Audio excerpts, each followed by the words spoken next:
Good morning. I'm Liz Luskin, President of the Long Island City Partnership. Thank you to all of our sponsors and attendees for generously funding this event and the important work that we do in the community. While we're waiting for everyone to log in, I want to draw your attention to some of the features of the event.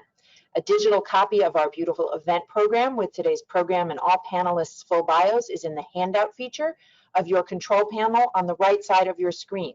Visit licsummit.nyc to view our sponsor materials by clicking their logo in the Sponsors tab.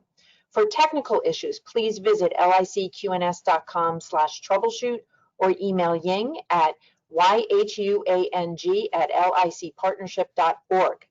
Questions for audience Q&A for both panels can be submitted now and throughout using the questions box, also on the right side of your screen. If you don't see the box, check your control panel on the upper right-hand corner and click the drop-down arrow to open the questions box. We'll get as many answered as possible. You will have the opportunity to connect with our speakers, sponsors, and event partners through the poll feature, which will pop up a few times during the event. Don't panic, but please do answer. Here's our first question. Have you attended the LIC Summit in previous years? As an incentive to answer, every attendee who answers all of the upcoming polls for the remainder of the event will be entered to win a pair of round-trip JetBlue tickets, courtesy of our premier sponsor, JetBlue Airways. Now that most of our attendees are here, I'd like to introduce LICP Chair and Senior Vice President of Rockrose, Patricia Dunphy, followed by our co-host and Josh Schneps, the CEO of QNS.com and Schneps Media. Unfortunately, our co-host Eric Benayem is unable to join us for the speaking today, but we thank him very much. So each will say a brief word of welcome. Patricia? Everyone, and it's very exciting actually to be doing this the way we are, and kudos to Liz and her staff for pulling it together. Thank you. Josh? I want to commend Liz and Patricia also that we actually are making the LIC Summit happen. It's terrific to be able to get the business community together because I think we need each other more than ever in this environment. And I think everyone needs to stay informed more than ever. So please make sure to visit qns.com or amnewyork.com, where we are thriving to be able to keep everyone up to date on what's happening in Long Island City and around New York City. Thank you. Thank you, Patricia and Josh, and also Eric in mute mode. Also helping help us put today's program together were Chair Emeritus Gary Kesner of Silvercup and Tracy Capune of Kaufman Astoria. Thank you to staff members Madeline Levin for taking the lead on the substance of the panels and program with assist from Charles Yu. Also Alexis Hoffman for putting all the materials and marketing together, and Carla McDowell for producing this and all our events, and the whole team for their help as well. Once again, I'm Liz Luskin, President of the Long Island City Partnership and Executive Director of the Long Island City Business Improvement District. Welcome and thank you for joining us at the 7th Annual LIC Summit. Each year at this event, we aim to place LIC in its regional context, shine a light on our uniquely mixed community, and dig deeper into the most pressing issues we currently face.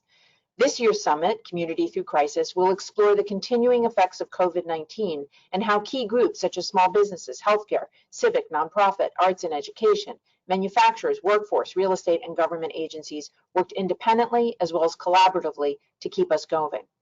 After a brief introduction to LICP and LIC, we'll move into our keynote panel, Navigating to Create Crisis to Create Opportunity, and then our second panel, Resiliency Through Crisis. Now, to the program. I want to give a special thank you to our members and boards for their support. I also want to thank our community partners and government officials here today for their leadership and partnership, including the representatives of many of our elected officials, including Senator Schumer, Representative Maloney, Council Member Van Bramer, and many others, as well as great government partners from EDC, City Planning, DOT, and many more, as well as Small Business Services. For those here who aren't members, please consider joining today. I also want to acknowledge a number of our community partners, such as Tom Gretsch from the Queens Chamber of Commerce, and the leaders of many of our wonderful nonprofits, and chairs of Community Board 1 and 2. I acknowledge with deep gratitude our generous sponsors for making our work and great events like this possible.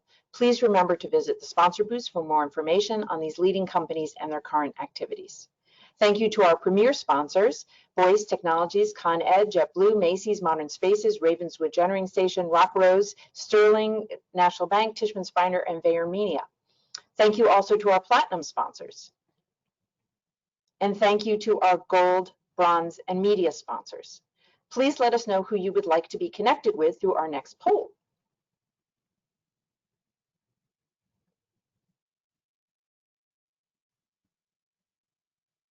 Thank you also to our event partners, all of whom you would normally be enjoying an in-person summit, for generously donating to today's digital raffle. Board member Bartleby and Sage, recently named one of New York's top 5 caterers by kevsbest.com, is providing an artisanal basket to one lucky winner. Floresta, an incredible floral design studio that offers high-end floral art for all occasions, will provide a $100 gift certificate.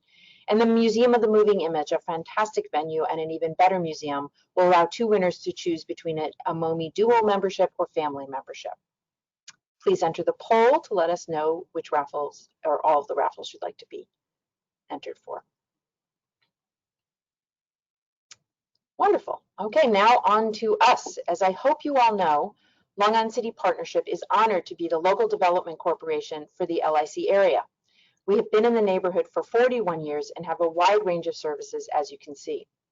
We're here to serve you in whatever way we can, so please reach out to our terrific staff who are all listed in the program and working hard in the background right now.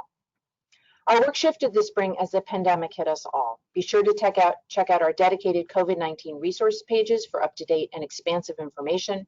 Reach out to us for business assistance, sign up for our weekly newsletter, visit our open business map and directory, and explore our LIC local signage when in the area. And please remember to support our LIC nonprofits and community organizations. Now, just a quick refresher on LIC, a roughly 3 square mile city within New York City, sitting at its geographic center with unparalleled access to the city, the region, and the world, just 5 minutes from Grand Central by subway and 15 minutes from LaGuardia by car. We are also a truly mixed-use live-work neighborhood and home to the longest continually operating industrial zone in the country, providing jobs at every level, acting as an economic driver in the region, home to high-rise towers and the largest public housing development in the country, and much more. For details on the neighborhood, please explore LIC by the numbers in our LIC Summit program, again in the handout section for you. For example, in the past decade, both LIC jobs and residents increased more than 2 times faster than in New York City overall. You can find even more information, including our decade in review, on our website, licqns.com. Just to make all these statistics visual, this is LIC roughly 10 years ago, as seen from the Brooklyn Grange rooftop farm at the Standard Motors Products building on Northern Boulevard. And this is a view from just last year at the same location. Not only do you see a lot of development and increased square footage, but in this picture you have buildings that contain commercial, residential, and hotel tenants alongside manufacturing and industrial uses.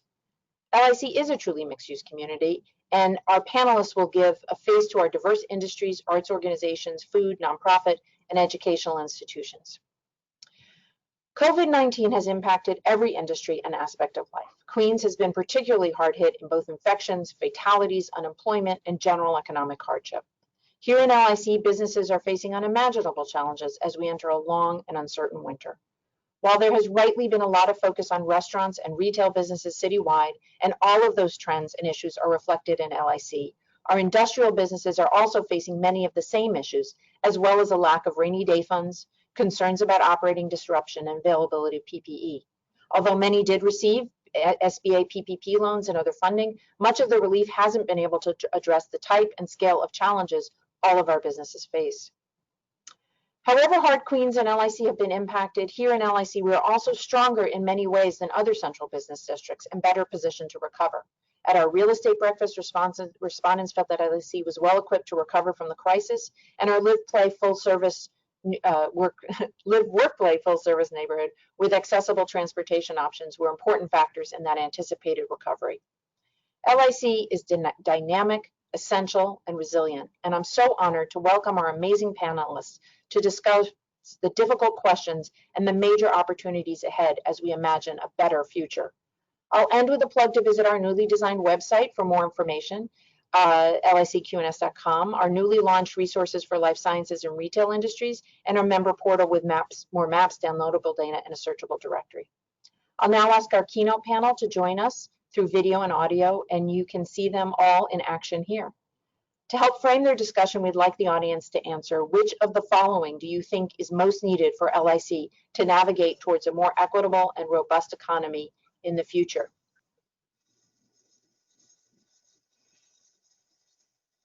While we're waiting for the results, I just want to say I'm honored to introduce our moderator and the new president of LaGuardia Community College, Kenneth Adams, who's also recently joined our board. Kenneth has been a longtime champion of LIC, including in his past roles as president and CEO of Empire State Development. As a reminder, you can find Kenneth's and other speakers' full bios in the program. Kenneth, we're honored to have you and our great panel for this important conversation, and I'll turn the mic over to you. Thank you, Liz, and good morning, everyone, fellow panelists and everybody in this growing audience of, at this point, almost 170 people. Just quickly, we're going to do a little housekeeping here as we get started. This panel is going to go for about 45 minutes, and then we'll open it up to questions from the audience. And so we'll have a more sort of a free-for-all round robin at the end before we move back to Liz and then to the second panel. Let me just briefly remind you who our panelists are this morning. We've got Kathy Wild, the president and CEO of the Partnership for New York City. Good morning, Kathy. Good morning. Miller, who people know Melva from her many years of service in Queensborough Hall, where she and I first met, but she's now, as you all know, the executive director and CEO of the Association for a Better New York, familiarly known as ABNY. And of course, our very special guests are the borough president-elect for Queens, former councilman, now borough president-elect Donovan Richards. I think it's just a technicality, but my understanding of election law is he can become borough president sooner than we think now that he's been elected. And I guess he'll decide what day he wants to officially take that oath of office, but we look forward to his service as soon as it can begin. What I want to do as your moderator is first do a little background, a little framing of where we are as a city and right now in terms of just sort of economic data, set the stage, and then try to take this conversation sort of on three levels, starting out broadly, thinking about the city and the region, drilling down to Queens, and eventually, of course, otherwise Liz will toss me out of the Zoom, to Long Island City. So again, here's just some background to set the stage. If you look at the New York State Department of Labor data from last week, right before Thanksgiving, we get a snapshot of unemployment. This is, by the way, as you can imagine, giving everything going on, not a good news report, but it's the context we're working with, and it's the solutions we need to think about and discuss this morning. A year ago, in October of 2019, it seems like an awful long time ago, unemployment in New York City was about 4%. It's actually 3.7%, which is remarkable, which is frankly full employment by most economist measures. So you go a year later into October of this year, 2020, just 12 months later, New York City unemployment, 13%. Queens unemployment also at 13.1% this month of October, which is unfortunately the third highest rate of unemployment of the 62 counties in New York State. Bronx County leads the state in its unemployment rate, followed by Brooklyn at 13.3%, and then Queens similarly just above 13%. Another way to think about the job losses caused by COVID and the economic devastation in places like Queens is to realize that in New York City, from that same period of October 19 to October 2020, we've lost 12.2% of our jobs, of our payroll jobs, or 573,000 jobs. The number was actually higher back in the summer, as you all know. There's been a recovery of some jobs. It's very gradual and slow. But imagine that, and imagine what that means to Queens residents, to Queens neighborhoods, and frankly, to New York City residents all across the city, when 500,000 people lose their jobs and are still out of work. Another thing I want to mention, because it's so important for folks involved in this meeting and for the work of the partnership, is the effect on small businesses. Kathy Wild's organization, the Partnership for New York City, released a really helpful study called A Call for Action and Collaboration back in July. So again, this is somewhat from the summer. Sadly, things have not improved all that much. In it, she says, it will be far more difficult to restart and repair the economy than it was to shut it down. The attractions that New Yorkers value the most in our city, cultural, social, and entertainment assets, for example, will remain at least partially shuttered until next year, 2021. And here's the kicker, as we all know. As many as a third of the 230,000 small businesses that populate neighborhood commercial corridors across the city may never reopen. That's like saying 80,000 small businesses on our retail strips across the city, and a large number of them in Queens, may never reopen. And finally, again from Kathy's study back in July, a reminder that this economic effect of COVID in New York City has left at least 1 million households, our neighbors, our friends and family, 1 million households struggling to feed their families and pay rent, with hardship concentrated among Black and Hispanic communities and lower wage workers. Grim, to be sure, but again, our panelists are going to address these issues through the questions and discussion we're about to have. Just another quick reminder of an important reality as we think about solutions. There's not a lot of money. There's not a lot of money to use, right? The New York State budget deficit is now projected for fiscal year 22 to be almost $9 billion. It's according to the CBC, Citizens Budget Commission, and Robert Mojica, the New York State Budget Director, FY22, which for the state starts April 1st, it was looking at a budget deficit of $8.7 billion. But, you know, add to that something like $1 billion in recurring savings that could become cuts that could become permanent of about $8 million. It's almost like saying there's $17 billion less that will be spent in FY22 than in FY20. And in New York City, things are not much better. The current fiscal year budget is balanced. It has to be as a matter of law, but a lot of expenses have been, let's say, postponed to the next fiscal year, a little exercise of kicking the fiscal can down the road. So as of the November budget update by the city that came out last week, the FY22 budget is facing a deficit of almost $4 billion. It's $3.8 billion. So point of this is to remind everybody that if we come up with solutions to our economic woes that depend on government support, we should note with caution that that support is going to be hard to get. So let me go to our to Kathy Wild first. I want to point out and remind folks that there's a fantastic and actually really long, detailed, thoroughly researched profile of friend Kathy Wild in New York Magazine that just came out last week. Thanks a lot, Ken.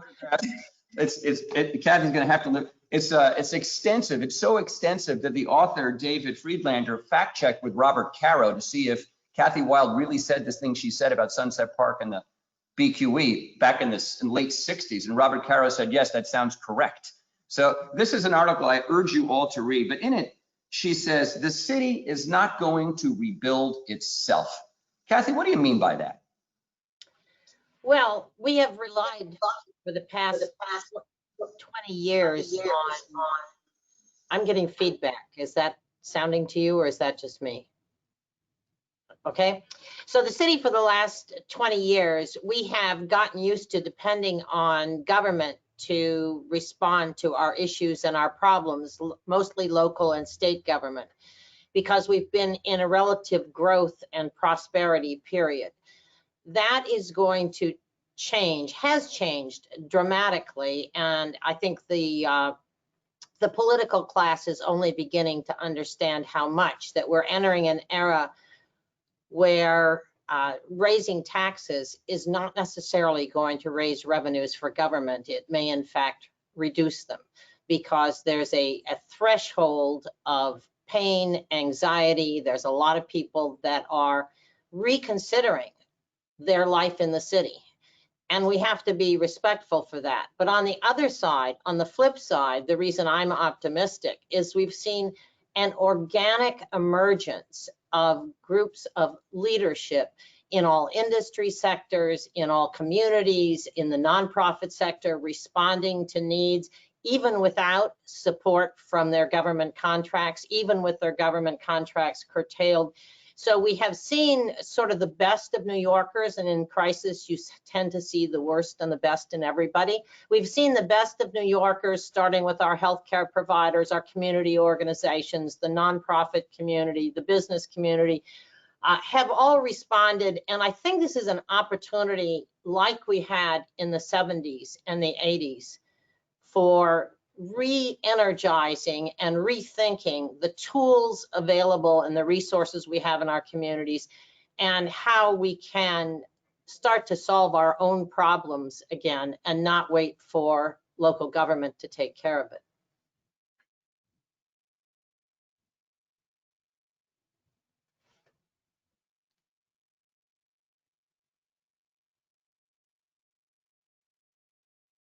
Ken, you're muted. Well, that's helpful. Folks in the audience need to know we're using a technology for this meeting that's not Zoom. You've probably figured that out already. And all of us are so accustomed to Zoom, you lose sight of the tricks. Thank you, Kathy. I wanted to go to Melva. Melva spent many years advancing job creation and economic development in Queens, as her role at Queensborough Hall, of course, as Deputy Borough President and Director of Economic Development. But now, as we've mentioned, she's the CEO of ABNY, the Association for... Melva, what lessons did you learn in Queens that you've taken to ABNY with respect to economic development? And what do you see as ABNY's role in advancing the city's recovery? Yeah, thank you for that, Ken. You know, this is a really interesting time. And I think that, like Kathy said, you know, we are a city that has been and will always be very resilient. And we've had, by necessity, had to be creative, but it's not going to happen by itself, right? And, you know, I really had a great opportunity while working in Queensborough Hall to really interact with many different communities around economic development issues, right? I started out the BP's office as Director of Economic Development. During that time, I worked with over 100 business development organizations between merchants associations and bids and local development corporations in very unique and specific communities all across the borough with very unique and specific needs. And what that did was it gave me an opportunity to understand the challenges as well as the opportunities, right? Then when becoming Deputy Borough President, I was able to sort of take that knowledge, take that experience, and work on these comprehensive neighborhood development plans, because we understand that things don't happen in a vacuum, right? When you sort of work in one area, it affects other areas. So when we really want to make sure that communities get to participate in the growth and revitalization of their own communities, we have to look at education, we have to look at infrastructure, we have to look at how to stimulate local economies through job creation and business development. And we were really able to do that in areas like Jamaica and like areas like Long Island City. And what that does, it proves that Queens is a model and has been a model for what can happen across the city. So as we look at this very unique time in history with the city of New York, you know, we have dealt with challenges and fiscal crisis in the past, but they all have been spurred by different events, right? Whether it was 9/11, whether it was Superstorm Sandy, whether it was, you know, previous fiscal crisis. Now here we have, you know, a city that is struggling to recover, that is on the heels and in the middle of the worst health crisis that our city has seen in my lifetime. We have to make sure that we are using the unique assets and talents in these communities, because it's not going to happen with government alone, right? We need to make sure that we are using the resilient measures that are at our disposal with our very mixed and unique populations of you know, people who come from across the world who bring their traditions and their foods, right? Looking at the neighborhoods that have been able to weather the storm and, you know, the local businesses is really based on sort of those unique talents. So what has really been eye-opening to me as we look at what are the possibilities for you know, bringing New York City through this crisis is looking at our neighborhoods in their unique abilities, in their unique situations, and making sure that although we have commonalities throughout the city, each neighborhood is different and the needs are different. And my experience at Queensborough Hall has showed me that there are resources that we can tap in these communities to get us through this hump.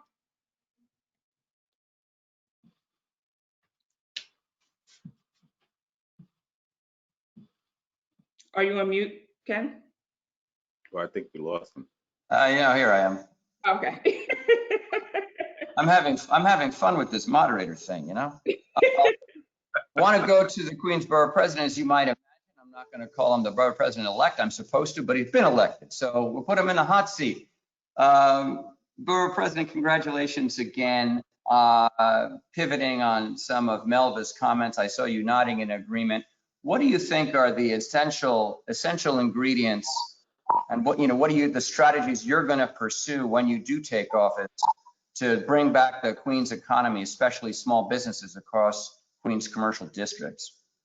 Well, thank you, Ken, for that. And actually, right before the Zoom call, I got a call that the results are being certified. I think we're only like a month out, right? So finally, the Board of Elections has done that. But thank you to all of the panelists, and I think Melva hit it right on the head. We are going through a reckoning across this country right now when we talk about racial inequality, economic injustice. When we talk about environmental injustice, right? So I think, there are a lot of different strategies we're going to have to pursue. And really, it comes down to learning from the past, right? And I think there are a lot of learning lessons from projects that we've seen fail across Queens, across the city.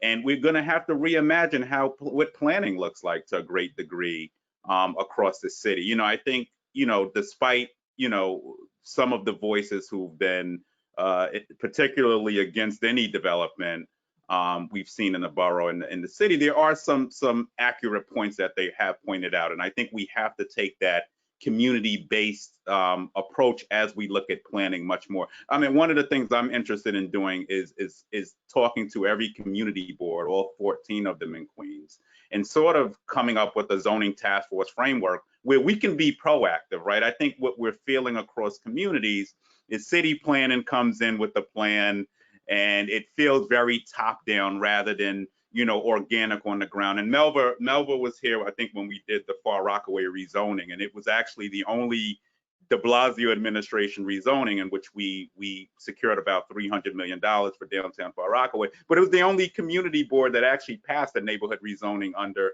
the de Blasio administration. And it wasn't that everybody agreed on the plan.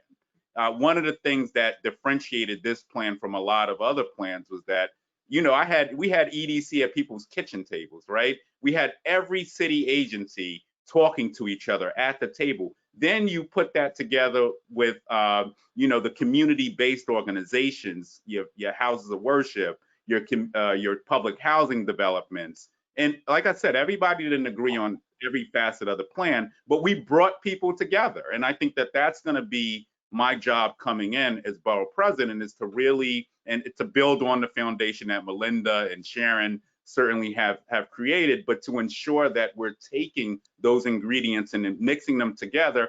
And I have to be the cheerleader and defender of this borough, right? So I look forward to playing a much more aggressive role in sort of the planning process and land use process. And it's not that we're giving away the house, but we have to grow. I mean, you look at the affordable housing crises we find ourselves in, you look at COVID-19 and how it's impacted communities of color, especially across this borough. We have to reimagine what planning looks like, make sure that, push the city to ensure that their investments, but as Melva alluded to and as Kathy alluded to, there's no magic bullet here. We are in a deficit, so we're going to need private-public partnerships to really be strengthened to get out of this hole. And then on top of it, we now have a Biden administration coming in. I'm hoping that we're going to see a stimulus plan that really works for Main Street, and when we talk about our small businesses. But the bottom line is we have to grow. Without growth, you're not going to save these small businesses. A lot of our zoning is outdated in Queens. We need to look at business corridors, but also do that in a way that incorporates community input and feedback in a much more strategic way. Thank you. And if I could make a plug for LaGuardia Community College, Borough President, when you begin that process of doing that outreach and think about rezoning discussions with the 14 Queens community boards, if there's anything we can do, on the research end to support that effort, we'd be happy. Myself and others, my colleagues at LaGuardia, would be happy to help you. Obviously, LaGuardia is an anchor institution in Western Queens, and we have a role in supporting economic development, not just in Long Island City, but across the borough. Let's drill down to certain sectors of the economy that are really important. Kathy, and vital to our recovery, because we know this has been the effect, for example, in tourism, travel, entertainment related industries, the effect in retail, the 500,000 plus jobs I mentioned have been wiped out at this point compared to a year ago. Let's do some projecting, some thinking about what happens next and how we get those jobs. Kathy, what are the sectors that you think potentially, especially with the vaccine, what bounces back first? Where can we see some glimmer of hope in economic recovery? Well, I think it's important to understand that the health crisis is upon us, and we've learned to some extent how to deal with that. We know how to stop the spread. Hopefully we'll act on what we know. But the economic crisis is just beginning to roll out. So we really haven't been hit by that yet. We had some insulation from the federal CARES funds that came in both for individuals, unemployment support, and for business through the PPP program. So that's expired. It's unclear when and what the additional federal aid is going to come from Washington. And in the meantime, we're seeing a real erosion. We've got moratorium on evictions end December 31st for both commercial and residential properties. We have no plan for what we do when that happens. And that is a multi-billion-dollar hole in our economy that, again, is going to surface in some pretty difficult and tragic ways. Queens has obviously suffered from the fall off with the airline industry, et cetera, which has been difficult. I was talking to somebody in terms of a note of good news. Cargo is up, and that is a Queens prerogative. So that's a good thing for Queens. But again, it's not enough. It's not enough to bring us back. The small business sector, we said all along that if we have a second surge, that could really polish off a lot of businesses that managed to struggle through what we thought was going to be a 3-month struggle and is now 8 months and counting. So I would say that that we've got a lot to worry about, and that the positive side of this is the base of our economy in the employment in the financial service industry, the media industry, professional services, the healthcare industry has kept New York going at one level. You saw tax revenues are not down as far as they were predicted to be in June, or they're going to be. So that those industries have kept our economy going. And for those who like to attack the corporate Wall Street role in New York City, that's a good thing to keep in mind, the stability of that revenue stream. Now, the bad part of that is folks aren't in the office. They are, by the end of the year, we expect no more than 15% of the 1.2 million office employees in the city to be back in the office. They're working remotely. That's probably going to continue. Our estimates are that by next July is when we're going to hit 50% back in the office. So when you think about that whole change, the impact that has on our transportation system, on mass transit, and the loss of revenues, the downtime there, the impact it has on the small businesses that cater to and support. So I would say we've got a very rough road ahead, and it's important to be optimistic long-term, but realistic short-term. We are really going to have to stretch to support the low-wage workers who have lost their jobs, to support our healthcare institutions, which are going to be once again hit very hard by this second phase, and that's a really important industry to Queens. And to advocate together in Washington for a robust, early in the new administration package for hopefully getting the federal support we're going to need to get out of this. You're on mute, Ken. Yeah, I'll get used to this by the time the second panel comes around. They won't even have me as a guest. An article in the New York Times today about sort of boarded up storefronts in the Flatiron District and around Union Square. You probably saw it. And just to Melva's earlier comment, the interesting note that connects to what Kathy's saying is that the lack of office workers in Manhattan has just been the death knell to so many small businesses that depend on office workers, those 1.2 million people streaming in and out of the island of Manhattan every day, not to mention the hundreds of, or actually millions of tourists that would normally go to Manhattan. But on Fordham Road in the Bronx or Steinway Street, or parts of Queens Boulevard, there is at the local level, thankfully, still a vibrancy of very local retail serving local residential populations. People still need to go to bodegas, still need to go to a laundromat and get those local services. And so, Kathy, your point's well taken. We've got to really make sure that that is sustained, right? Those vibrant commercial strips like those in the Long Island City area that Liz and her team take care of here, that is sustained through this, what's being called as a long, bleak, dark winter that is approaching. But Borough President, let's go back to you. What are some of the sectors, let's be specific about your favorite borough, Queens, some of the sectors in the Queens economy that, again, over the next few years, as you roll out your economic development plans for the borough, you know, that you're bullish on, you see the hopes for growth in these areas of the private sector economy in Queens. Kathy mentioned cargo. That's good news. Thanks for the cargo, Kathy. Oh, well, let's talk about, you know, 3 specific areas. I mean, our airports play a central role to our economy here in Queens. Yeah, yesterday I was out at JFK. We were cutting the ribbon for 2 local MWBE businesses out of Southeast Queens who now are going to run a cafeteria at JFK, which was, you know, when people say that these sort of things are impossible, I always say it is possible with leadership, right? So I think our airports still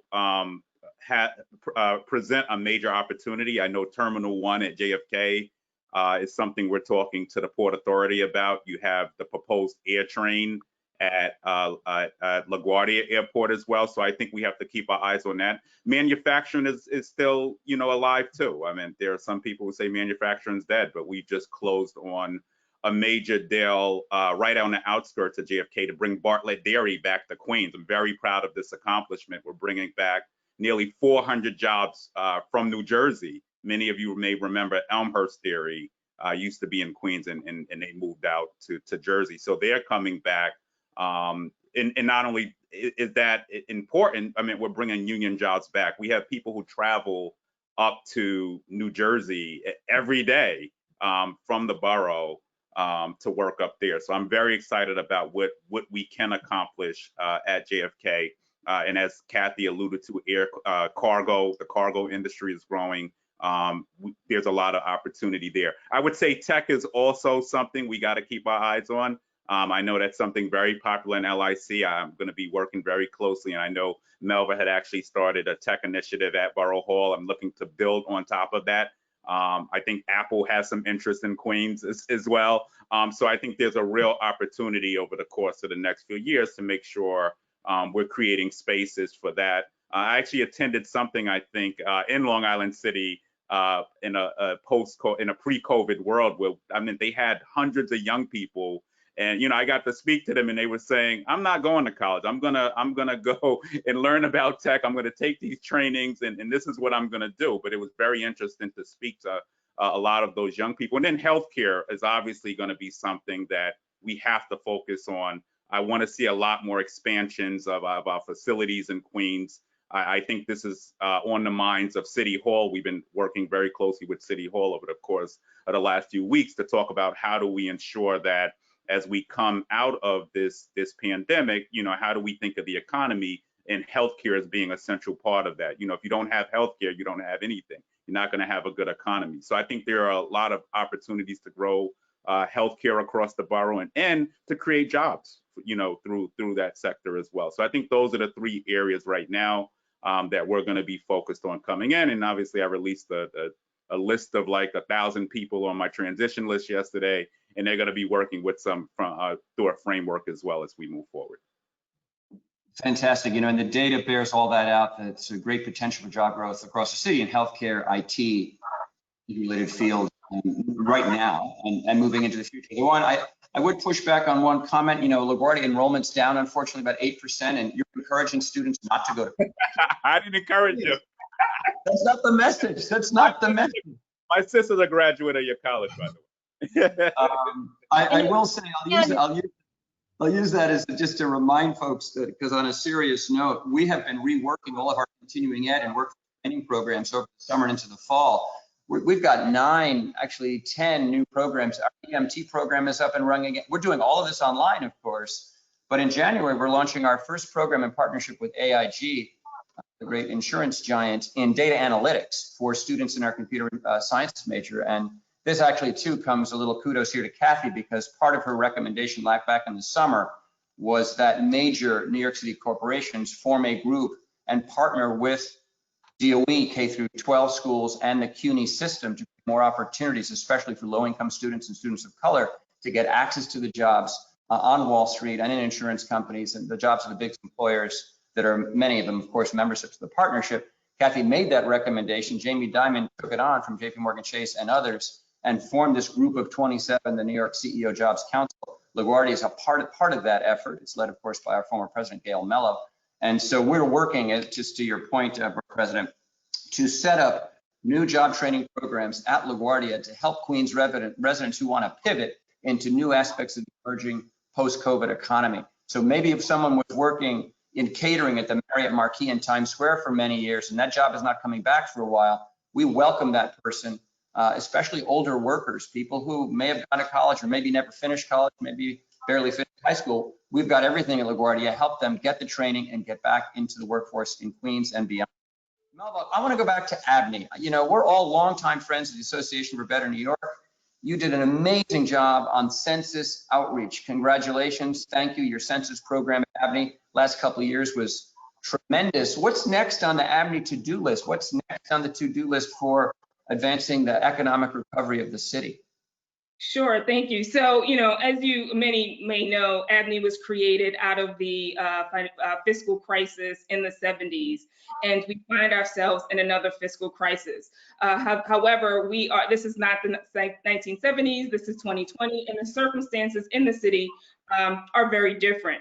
You know, I'm very proud of the foundation and the history and the legacy of the Association for a Better New York. And as we move through today's sort of fiscal crisis, we are really working on how we can be more ingrained in communities and be more hands-on, like we did with the census, right? So when we think about the 2020 census, it's about an enormous amount of public resources in our communities that fund the vital programs that sustain our communities. And needless to say, it's been a very tough few months for the city and the nation, right? Communities across the city and across the country, as we talked about, have been ravaged by COVID-19 pandemic and the economic fallout that we are yet to see the massive impact of, as Kathy stated, right?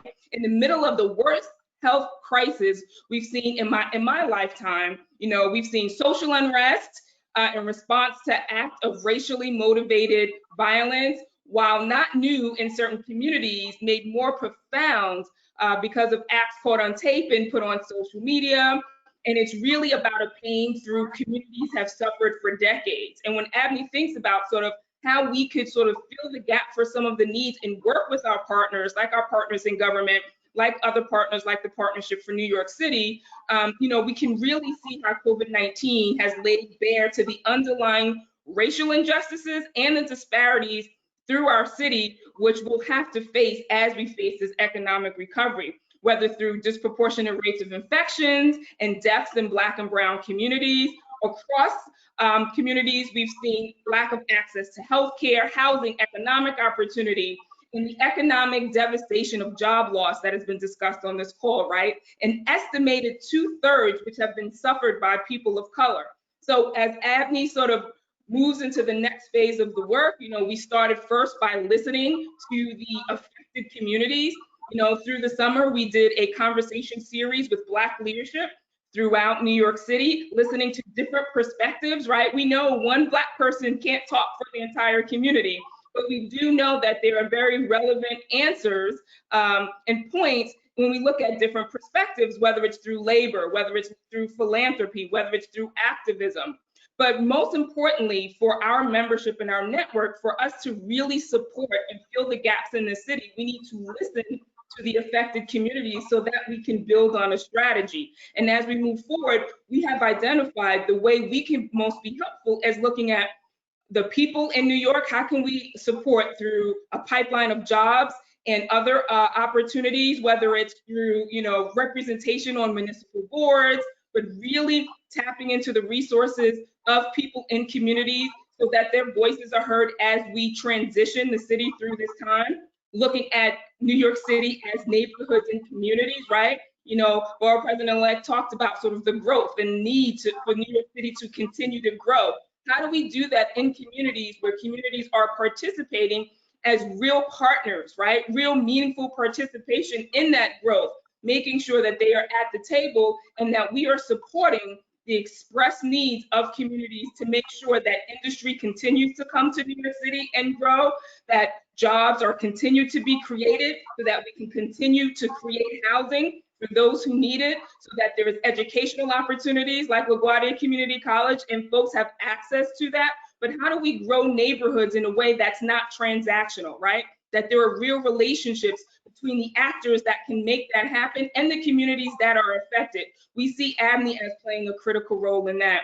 And then there's business, right? So as, in addition to making sure that large employers continue to see New York City as an opportunity, we have to support and invest in smaller businesses, right? Making sure that there are procurement opportunities and business opportunities for those small businesses, because when you start a business, when you are a true entrepreneur, you are doing it from a place of love, right? You're doing it because you are connected to a subject or a community, and you are more likely to stay here and help that local economy thrive. So how do we support small businesses in a way that's not just, making sure that we are connecting them to the resources that exist, but leveraging the expertise of our network of, larger employers and larger business owners, so that we can, sort of share that wisdom. But really, ABNY sees a real critical role in this recovery, making sure that it is inclusive and it is real, true participatory growth between the people of New York City and their communities, the growth of our neighborhoods, and supporting sort of the business and diverse sectors throughout the city. Melva, thank you. Great answer to a big and profound question, and it's so clear that your passion and your leadership role at ABNY will give you a great platform from which to advance that message, that very powerful and inclusive message. Kathy, I want to go back to something specific to Long Island City, because if I don't, my friend Liz Luskin's going to give me the hook, saying we can focus enough on the great area of Western Queens we know as Long Island City. Liz and her colleagues and you really helped to shine a spotlight on life sciences as a sector with some potential in Western Queens. Indeed, there's the Alexandria project, a couple other projects people are working on. Our president obviously is involved in this and will be involved more. But Kathy, start us off. Two things really, if you will. What do you see as some of the assets of Long Island City? What's key to its success? And what do you make of the future of life sciences as a sector in Long Island City? Very quickly, I would say, and I'm sorry I missed this in terms of the initial comment about sources of strength. Long Island City's media infrastructure, its stages, Kaufman, Silver Cup, et cetera, the media infrastructure, I think, has really been important historically and is important going forward, because as we bring back entertainment and the production, as we've seen with all the great television production going on with the folks with masks and shields, et cetera, they've been fast out of the box, and it would be a mistake not to acknowledge the role of that industry, and particularly of Long Island City and its infrastructure in its theatrical filming production infrastructure has been very important there. So congratulations to them. On the life sciences side, we've got both existing and great promise for new facilities coming online in Long Island City in the life sciences. And obviously the COVID has put life sciences at the forefront. It was already a global growth industry. It's recognized now as far more important. We're delighted that the first vaccine to come out to be authorized is coming out of Pfizer, a New York company. And there's going to be enormous benefits for New York and our role in life sciences and related medical supplies. I noticed you've got Boyce Technologies is going to be on the panel. Charles Boyce is going to be on the panel. they've done enormous good works during the COVID in terms of filling the gap and the need for emergency medical supplies, personal protective equipment. And they're a seed of what that's only a beginning of what they're going to accomplish. So I think you've got enormous assets in both areas. On the other hand, Long Island City, I think it was kind of the land the glacier forgot. I've been a student of the city's neighborhoods for 40 to 50 years. As I looked at Long Island City in the year 2000, it's like the whole community development, home ownership, neighborhood renaissance effort didn't happen there. And yet it was this vast opportunity. And then what happened was in the rezoning of 2001, that was a force carried out by the Giuliani administration leadership. It sort of suddenly imposed on Long Island City what we see today, the picture Liz showed at the beginning of the last 10 years of development in Long Island City, which has really fractured, in my sense, sort of the nature of this community, and it's created a huge impact that I think ended up resulting in a lot of the political opposition to growth and to the Amazon project, et cetera, coming out of Long Island City and Queens. And so I think that there's an opportunity here to regroup, but and that Long Island City has the strength and potential to do that. There's still lots of development opportunity here, but I will say that it'll be important to look at the experience of how communities organically grew by creating tools and programs that community development organizations could use to professionalize their resources internally. So they're not just advocates at the table, and I appreciate the borough president's commitment to bringing those communities to the table to help in the planning, but we need to have them have revenue sources to help in the execution. Those tools have been wiped out. We had those in the 70s and 80s through the deployment of federal CDBG grants, the low-income housing tax credit, et cetera. Today, our big affordable housing programs are zoning and 421A, which are inaccessible to nonprofit developers and community-based organizations. So I think looking at those tools is the key to the future. Kathy, thank you. Let's go to the borough president again with this question. I know you love all of Queens equally, but let's talk about Long Island City. What do you see as the assets of Long Island City, and what do you see of some of the again, life sciences or other areas that you're optimistic about? I mean, the culture and arts is something that really differentiates LIC from a lot of parts of Queens. I mean, it's a mecca for culture and arts, and I think we need to celebrate that and figure out how to build and support, our cultural institutions there as we move forward. Many who are hurting, obviously, through this pandemic. I would also say our public housing residents are a huge asset in Long Island City. I mean, Queensbridge houses the largest public housing development in the country. And I think there's a lot of opportunity, moving into the future to make sure that we're working with them. I know Bishop Taylor is most likely listening in, but Urban Upbound has been a great partner. But these residents have to be at the when these decisions are being made. And I would also say housing has obviously been a big boom there. There's a big opportunity to do a lot more mixed use in Long Island City to build on the foundation of the small businesses there to make sure that they can survive and thrive even through this pandemic as we move forward.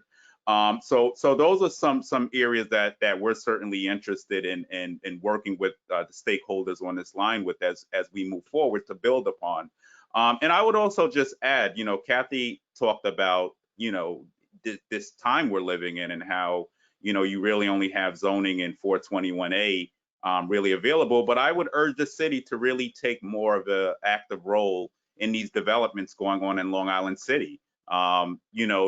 Rightfully so, communities are expressing some concerns that there's not an opportunity for them to live in some of this housing, that they may get priced out. And I think, as we move into the next mayoral administration, I'm hoping that, even though I know we have some challenging times when it comes to resources from the government, but we have to be at the table. The government has to be at the table. The mayor has to be at the table when we talk about affordability and wrapping around many of the other concerns in LIC, like infrastructure, school seats, open space is a big concern. I've done some tours with some organizations out in Long Island City. I mean, we need to make sure we're fully complementing communities with services wrapped around it. And we'll need the private sector to be a part of that.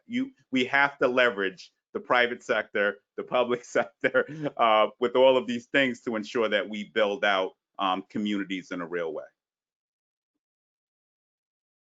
You're muted, Ken. And you're on.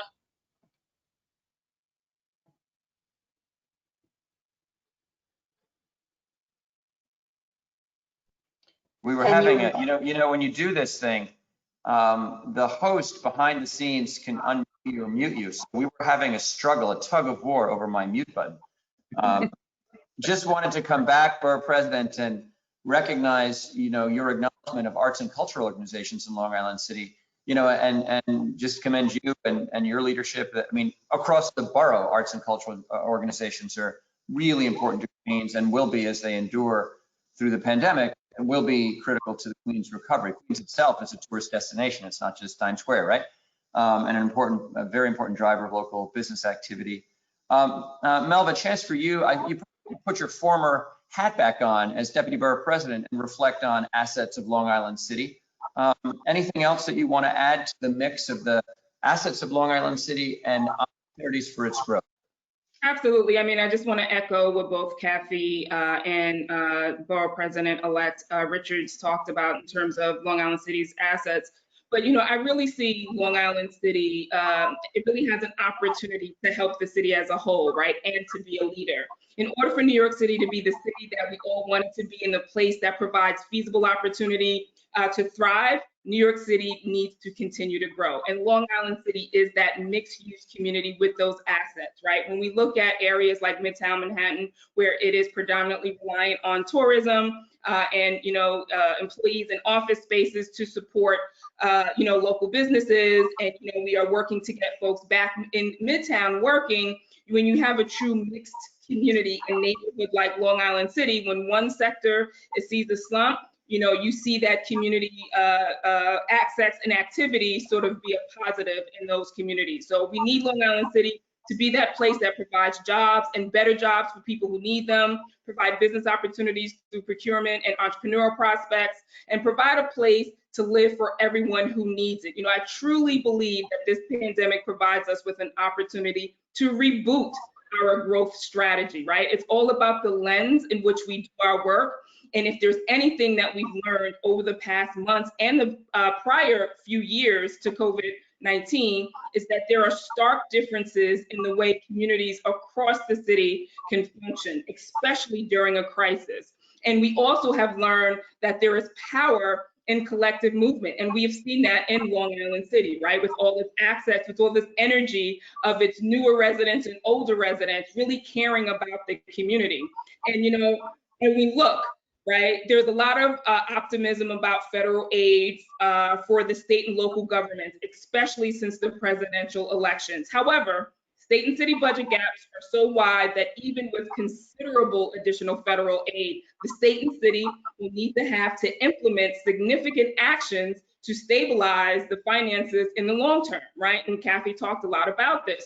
Together, the state and city budget gaps are about, according to the CBC, about $73 billion over the last 4 years, right? Like, that is a lot that we need to make up for, and the federal government aid is not going to do that alone. So we need to look within our communities, and Long Island City has those assets with that true mixed-use neighborhood to leverage the private sector to work with the public sector and the local stakeholders to make sure that happens. And we know that this isn't easy, right?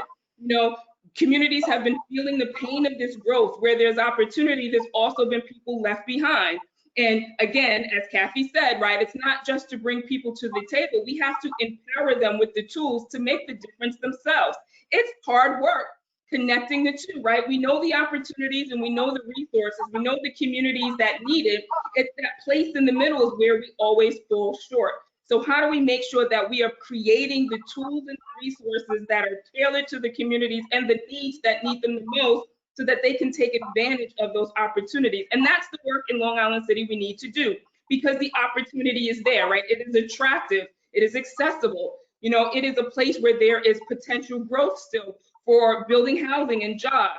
We need to make sure that those folks who feel like they are left out of the process are not only at the table, but also have the tools to truly engage in that process activity and grow with Long Island City. So I am truly optimistic. I think Long Island City has always been a leader and has led the city in recent years in a lot of different things. And I think it has the potential to lead the city through this recovery because of the true asset that it is for the entire city and the region.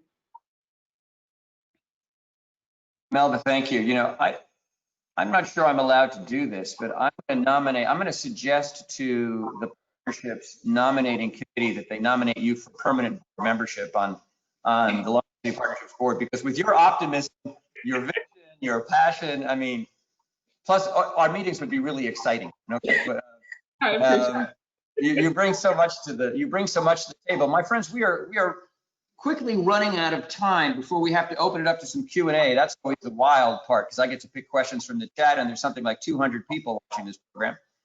Thank you all for being with us. Reminder to renew your partnership dues if you haven't done so lately. If you're new to this event and have never joined the partnership, sign up and join today. It's Giving Tuesday. Make a generous contribution to Liz and to the partnership team, and you'll just feel like a good person. Let's wrap up. I want to go around and ask each one of you to think about or mention something that you're looking forward to in 2021. The new year's a month away. Today's December 1st. Something, a positive, something you're excited about, you're looking forward to for the new year. Borough President, let's start with you, who's about to start on a new job. I'm looking forward to COVID being eliminated. That's the number one wish right now. I don't know if that'll come true, but certainly I'm looking forward to that vaccine and ensuring that, I mean, on a serious note, that the communities hit hardest have the access first. But I am excited about the future of Queens. As Melva said, we Queens is the future. And I go back to a time where my father's first job was actually in LIC, a place called Allen and Corey, which I was in Long Island City last week and got to still see. It was a paper manufacturing company out in Long Island City that unfortunately closed, I think, like over a decade ago. But the point is that Queens there's so much opportunity here. We're the most diverse mecca in this country. I mean, our diversity is our strength. We have a lot of different opinions across the political spectrum. But I think that uniquely positions us, as we move into the future. So I'm excited about the growth from Long Island City to the Rockaways, and I'm excited about just the possibilities, right? And I think as we move into the future, I think working collectively together, putting people together in rooms who may not necessarily agree on everything is going to be something important as we move into the future to moving the borough forward. So Queens is the future, without a doubt. You're not going to see any. There's more exciting projects happening here than any other part of the city, and we want to make sure that it's done the right way. So I'm excited about the future of Queens. Hear, hear. Kathy, what's on your list for 2021?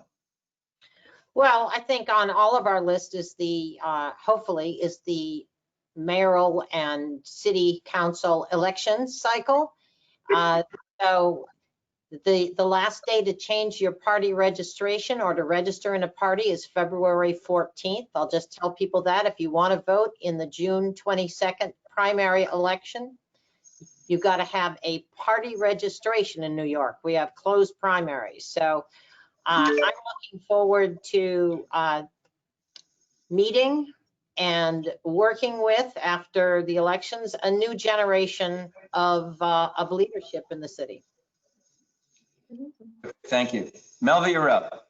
Okay, other than 2020 being over, I am looking forward to all the opportunity. I stepped into this role in August, and I'm really looking forward to the partnerships because I think in order for us to move forward, we will not be able to do it alone as an individual or individual organization. It is through partnerships. So I'm really excited about the different opportunities. The one thing the board said to me was, you know, the most trouble you'll have in this new job is figuring out where to start, because there's so much to do and there's so much great work by, you know, our organizations, individuals and leaders, political leaders like former President-elect Richards.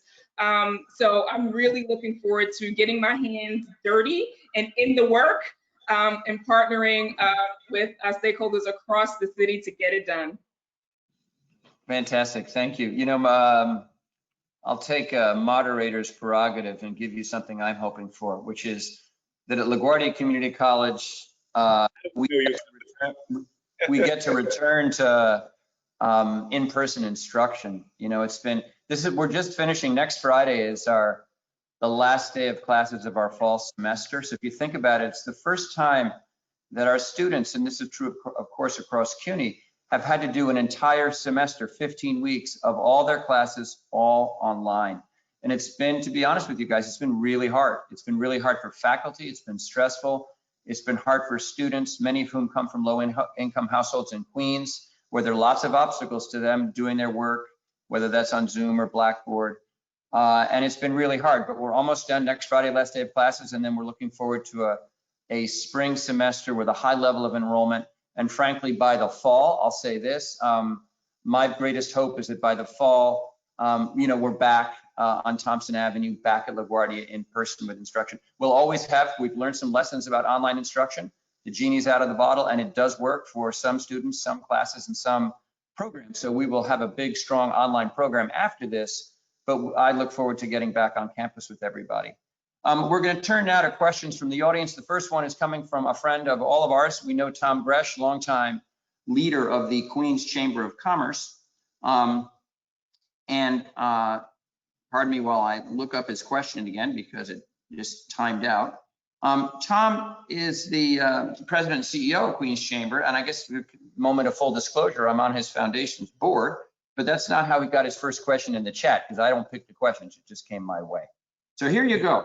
Tom says, we're seeing New York's relative attractiveness potentially falling off in light of trends that COVID is accelerating. Kathy spoke to this earlier. To remain competitive, we need to invest in major infrastructure like Sunnyside Yard, the airports, and we have to promote growth.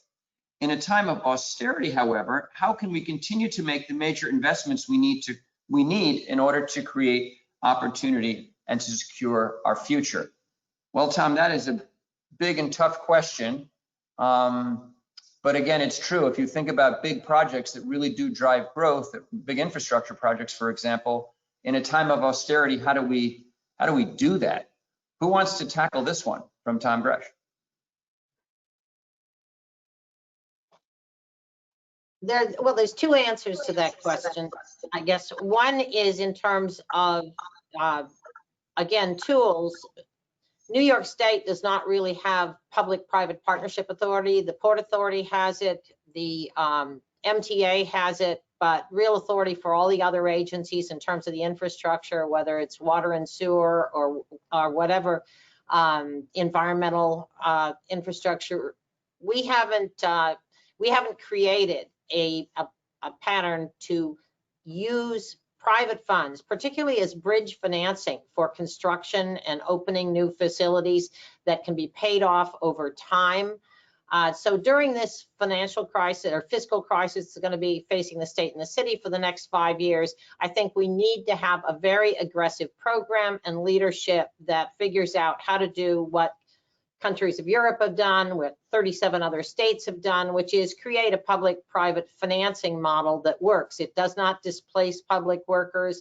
It does not privatize assets. It leaves them in the public sector where appropriate, but that is a financing structure and a procurement structure that makes sense. So I think that's a key element. And the other piece is in terms of our programs, again, creating programs that allow for private investment on a nonprofit, limited profit basis, so that we can do more with less. Kathy, thank you. I'll just remind friends in the audience that Kathy's absolutely right. The state doesn't have a comprehensive policy for advancing public-private partnerships at the level that you see in other countries. One good example, however, would be the reconstruction of the Tappan Zee Bridge, now the Mariam Como Bridge. But so that was set up as a PPP, but it was only project specific. It wasn't a matter of statewide policy affecting other types of infrastructure development.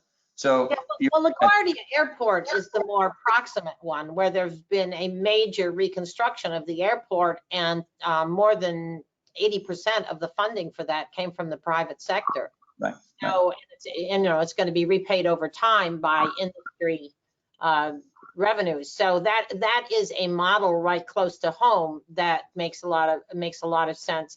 But again, for our whole housing world, in the 80s and 90s, we rebuilt with primarily private financing, redeveloped neighborhoods that had burned down in the 70s and early 80s. And those models can in fact be reprogrammed, resurrected, and particularly we used home ownership as a tool, and that is the #1 tool against displacement. And we've lost that in the last 20 years. We have not had programs that made home ownership the core of our affordable housing industry. And if we're going to fight fears of gentrification and displacement, that's the way to do it. No, good point. Yes, Melva, please. Oh, I was just amen, Kathy. And just to take it one step further, right? Because I think being creative with the financial tools to build big infrastructure projects is a road to recovery, and we've seen it, right, time and time again. But what that also does is it invests in the people that make New York City interesting and want other people to come here, right? So when you have a strong economy, we do well when everyone can participate in the economy. When we do well as a city, right, we'll have, Broadway back. We'll have arts and culture thriving again. We'll have the small businesses, right? When people are working through those larger infrastructure programs, then it also continues to make New York City attractive for people internationally, nationally, as well as, outside of New York City. And then again, to Tom's question, right, how do we sort of get over this obstacle of people losing interest in New York City? The diehard New Yorkers, like, we will live and breathe New York City until we die. And, making sure that we have the ability to support what makes New York City interesting and unique will only continue to make New York City attractive. And that investment through those large infrastructure projects keeps the economy going, keeps people working, keeps building affordable housing, so that we can provide places for people to live. And New York City will be that thriving sort of mecca that we all want it to be.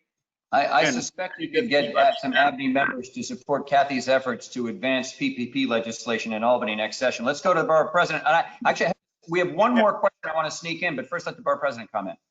Yeah, I just wanted to add, and I think Kathy hit on some key points. Ownership, home ownership is key in sort of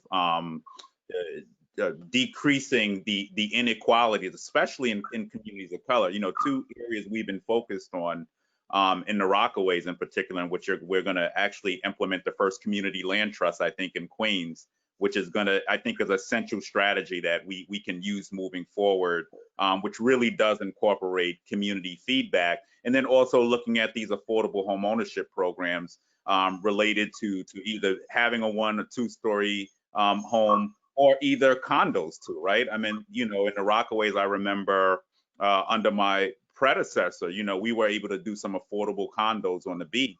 I think it went for families earning $40,000 or less, but that was life-changing. We had residents go from public housing to actually owning something, right next door to the development that they lived in. So I think that those are 2 strategies I'm certainly interested in exploring, and I've been working very closely with the de Blasio administration in this area, pass some legislation which actually helps the city to recognize community land trusts. So I think that's something folks should pay attention to as we move forward. Great point. And, I would add to the list the RAD program of HUD, which provides that federal assistance for, in effect, a private developer to have the incentives to renovate buildings that, for example, are coming out of Mitchell-Lama, in other cases out of NYCHA. You've got the great, I guess it's Ocean View on Rockaway. One of those projects is a RAD. So there are some tools. Kathy's right, though. I think we need more tools, and we have to be aggressive about, getting those tools set up, because, time is not our friend here. We've got to get to work as soon as possible and get the financing for these projects. Let's go to April Simpson, who's the president of Queensbridge Houses Tenant Association. I think you all know Ms. Simpson, and she writes to us the following. The Long Island City area is home to Queensbridge Houses, the largest public housing development in the country, as the borough president recently pointed out, as well as Ravenwood and Astoria houses, with Woodside houses quite nearby, totaling over 17,000 residents. How can we be sure that we provide more opportunity to these members of our community and safe, affordable housing in good repair, especially for our children and our young adults, even as we look to create more of both for others? So again, back to this housing question, and thank you so much, April Simpson from Queensbridge Houses Tenant Association. Let me kick that right back to the borough president, because he touched on this before. I suspect you've got an answer for Ms. Simpson.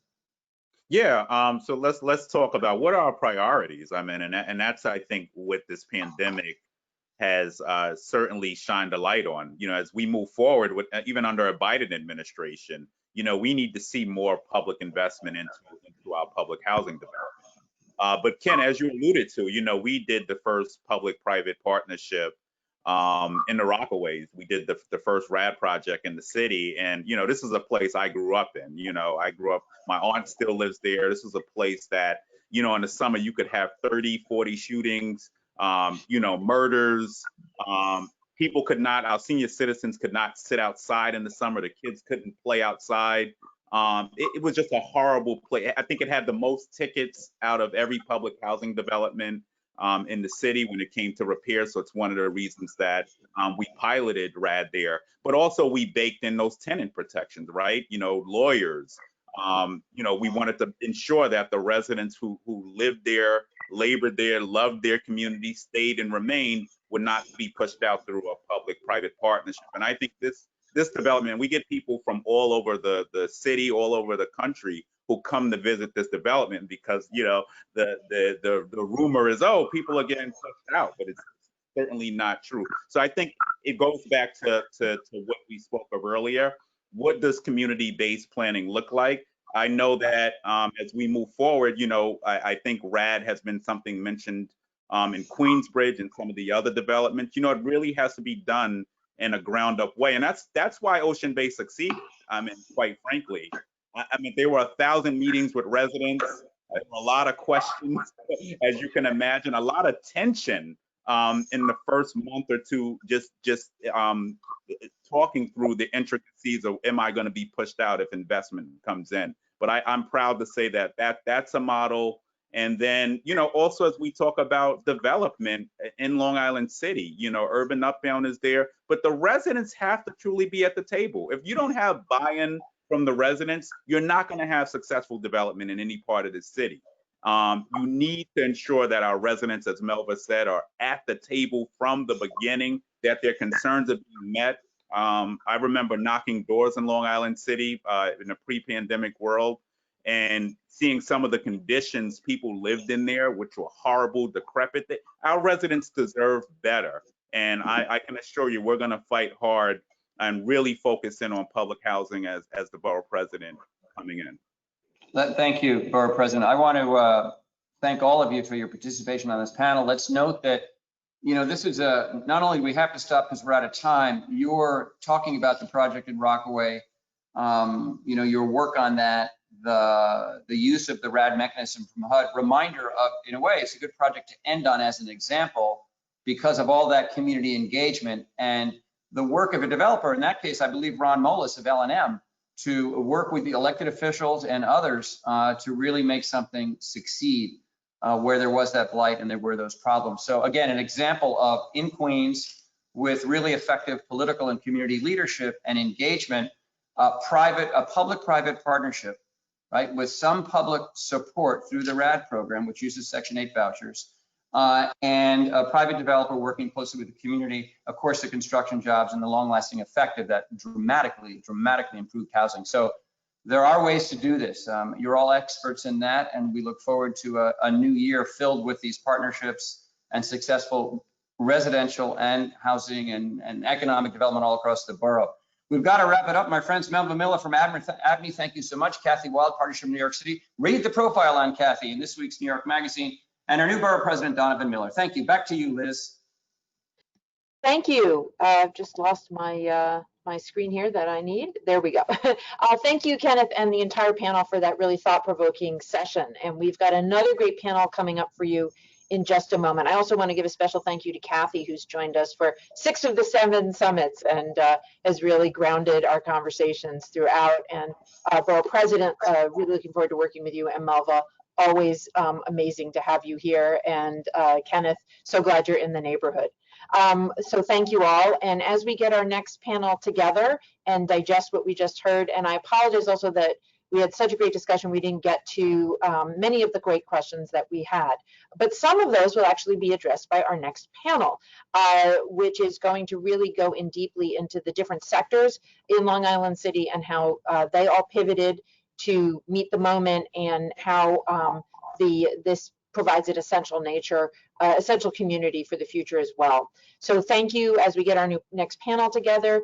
Please stay with us. Remember to not only stay for the panel, but to finish answering the poll questions to enter the JetBlue raffle. You can refill your coffee cup since we can't do that for you. I apologize.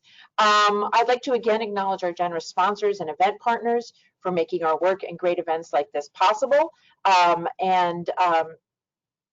Please remember to visit the sponsor booths at licsummit.nyc.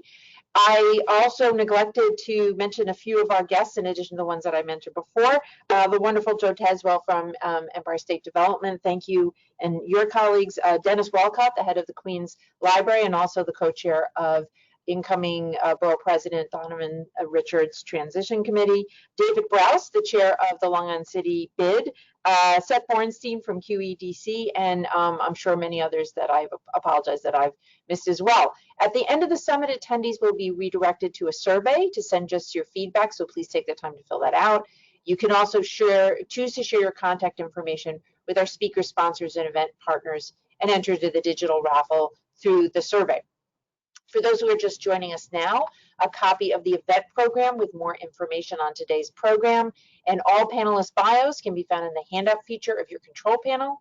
If you're having technical issues, please visit licqns.com/troubleshoot or email Ying at yhuang@licpartnership.org. You can submit questions for the audience Q&A now and throughout using the questions box on the right-hand side of your screen. If you don't see it, check your control panel. Make sure you click the drop-down arrow to open the questions box.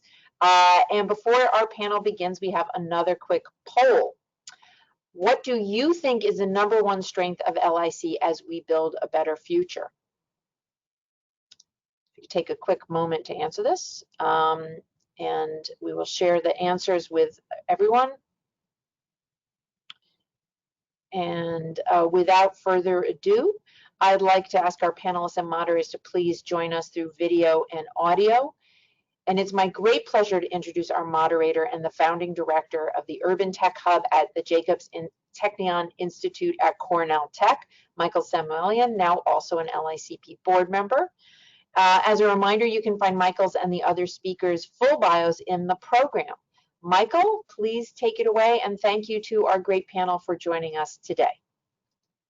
Great, thank you, Liz, and thank you for inviting me to moderate this panel. It's a large panel, but one that I think reflects the strength of Long Island City as a neighborhood. But firstly, thank you to all of the panelists that are joining us, and thank you for your service to the community during this incredible crisis that no one ever could have imagined, and yet everybody stepped up in an incredible way to support the community in so many different ways. At Cornell Tech, which is just across the river from you, we did everything from manufacturing face shields to creating an AI-based health app to help frontline healthcare workers, to even creating a science box for third grade students in the South Bronx, thinking about bringing education to the homes. One of the things I'm most proud of, as Liz mentioned, is that we launched a new initiative called the Urban Technology Hub, which I'm lucky enough to found. Hubs, and specifically the Urban Technology Hub's goal is really to bridge the gap between economic between academic resources and public needs. And that's in a variety of ways, focusing on how urban tech can actually help communities. And we believe that that's more of a bottom-up and top-down approach. So we don't just think that there's a one-size-fits-all solution for how urban technology can help some of the challenges that cities are facing, particularly now, as we think about a new kind of post-COVID world. This panel is titled Resiliency Through Crisis. And when I think of resiliency, and it's defined as the ability to overcome challenges, trauma, crises, and just problems, and bouncing back stronger, wiser, and more powerful. And I think that there's no better reflection of how Long Island City can do that than with the panelists that we have today. As I think about the strengths of Long Island City, it is its diversity. The planner in me thinks about, land use diversity, and that's what we actually have represented here. Almost every type of different land use and type of practice that you can imagine. So a quick introduction of all of our panelists. We have Karen Schwab, the Executive Director of Mount Sinai, Queens. Bishop Mitchell Taylor, the co-founder and CEO of Urban Upbound. Charles Boyce, representing the manufacturing world as the founder of Boyce Industries. Edjo Wheeler, the Executive Director of Culture Lab. And then last but not least, certainly Cynthia Shepard, the General Manager of Corazon de Mexico.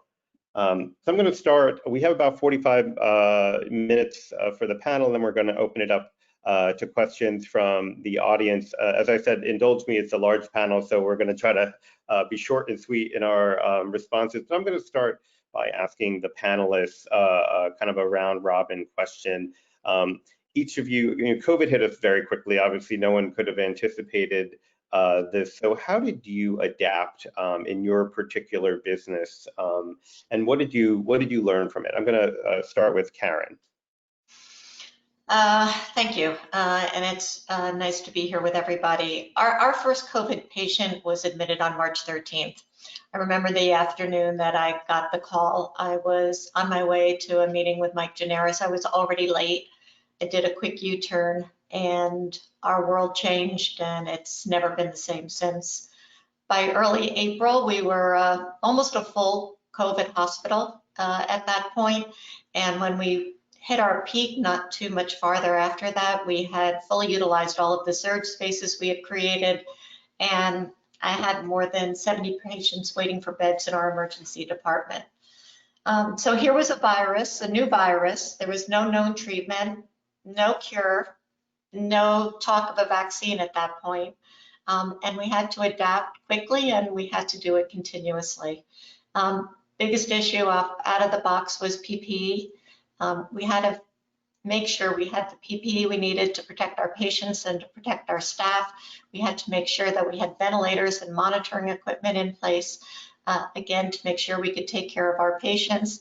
We were fortunate that we never ran out of PPE, and we always had ventilators, but we came incredibly close, and there were many a day when we didn't know 2 days from now, 3 days from now, were we going to have enough to take care of patients and staff. We had to redeploy staff. We had a surge, ongoing surge of patients, not just one surge, but just waves and waves of patients in a way we had never seen or experienced. And so as outpatient areas closed, as elective surgery closed, we redeployed that staff. We put them in roles and in positions that they had never served in before. So they had to be credentialed, they had to be oriented, they had to get the confidence that they needed so that they could take the best care of our patients. Dr. Crystal Cassetta is a good example. She worked primarily as an oncologist in our outpatient setting, taking care of breast cancer patients. She was deployed to our ICU to take care of some of our sickest patients. She also became a lead PI, clinical investigator, to help us establish a research program in Queens along with others so that we could offer some of these novel treatments that were coming out, like remdesivir, like convalescent plasma, to our patients and make them available to the residents in Queens.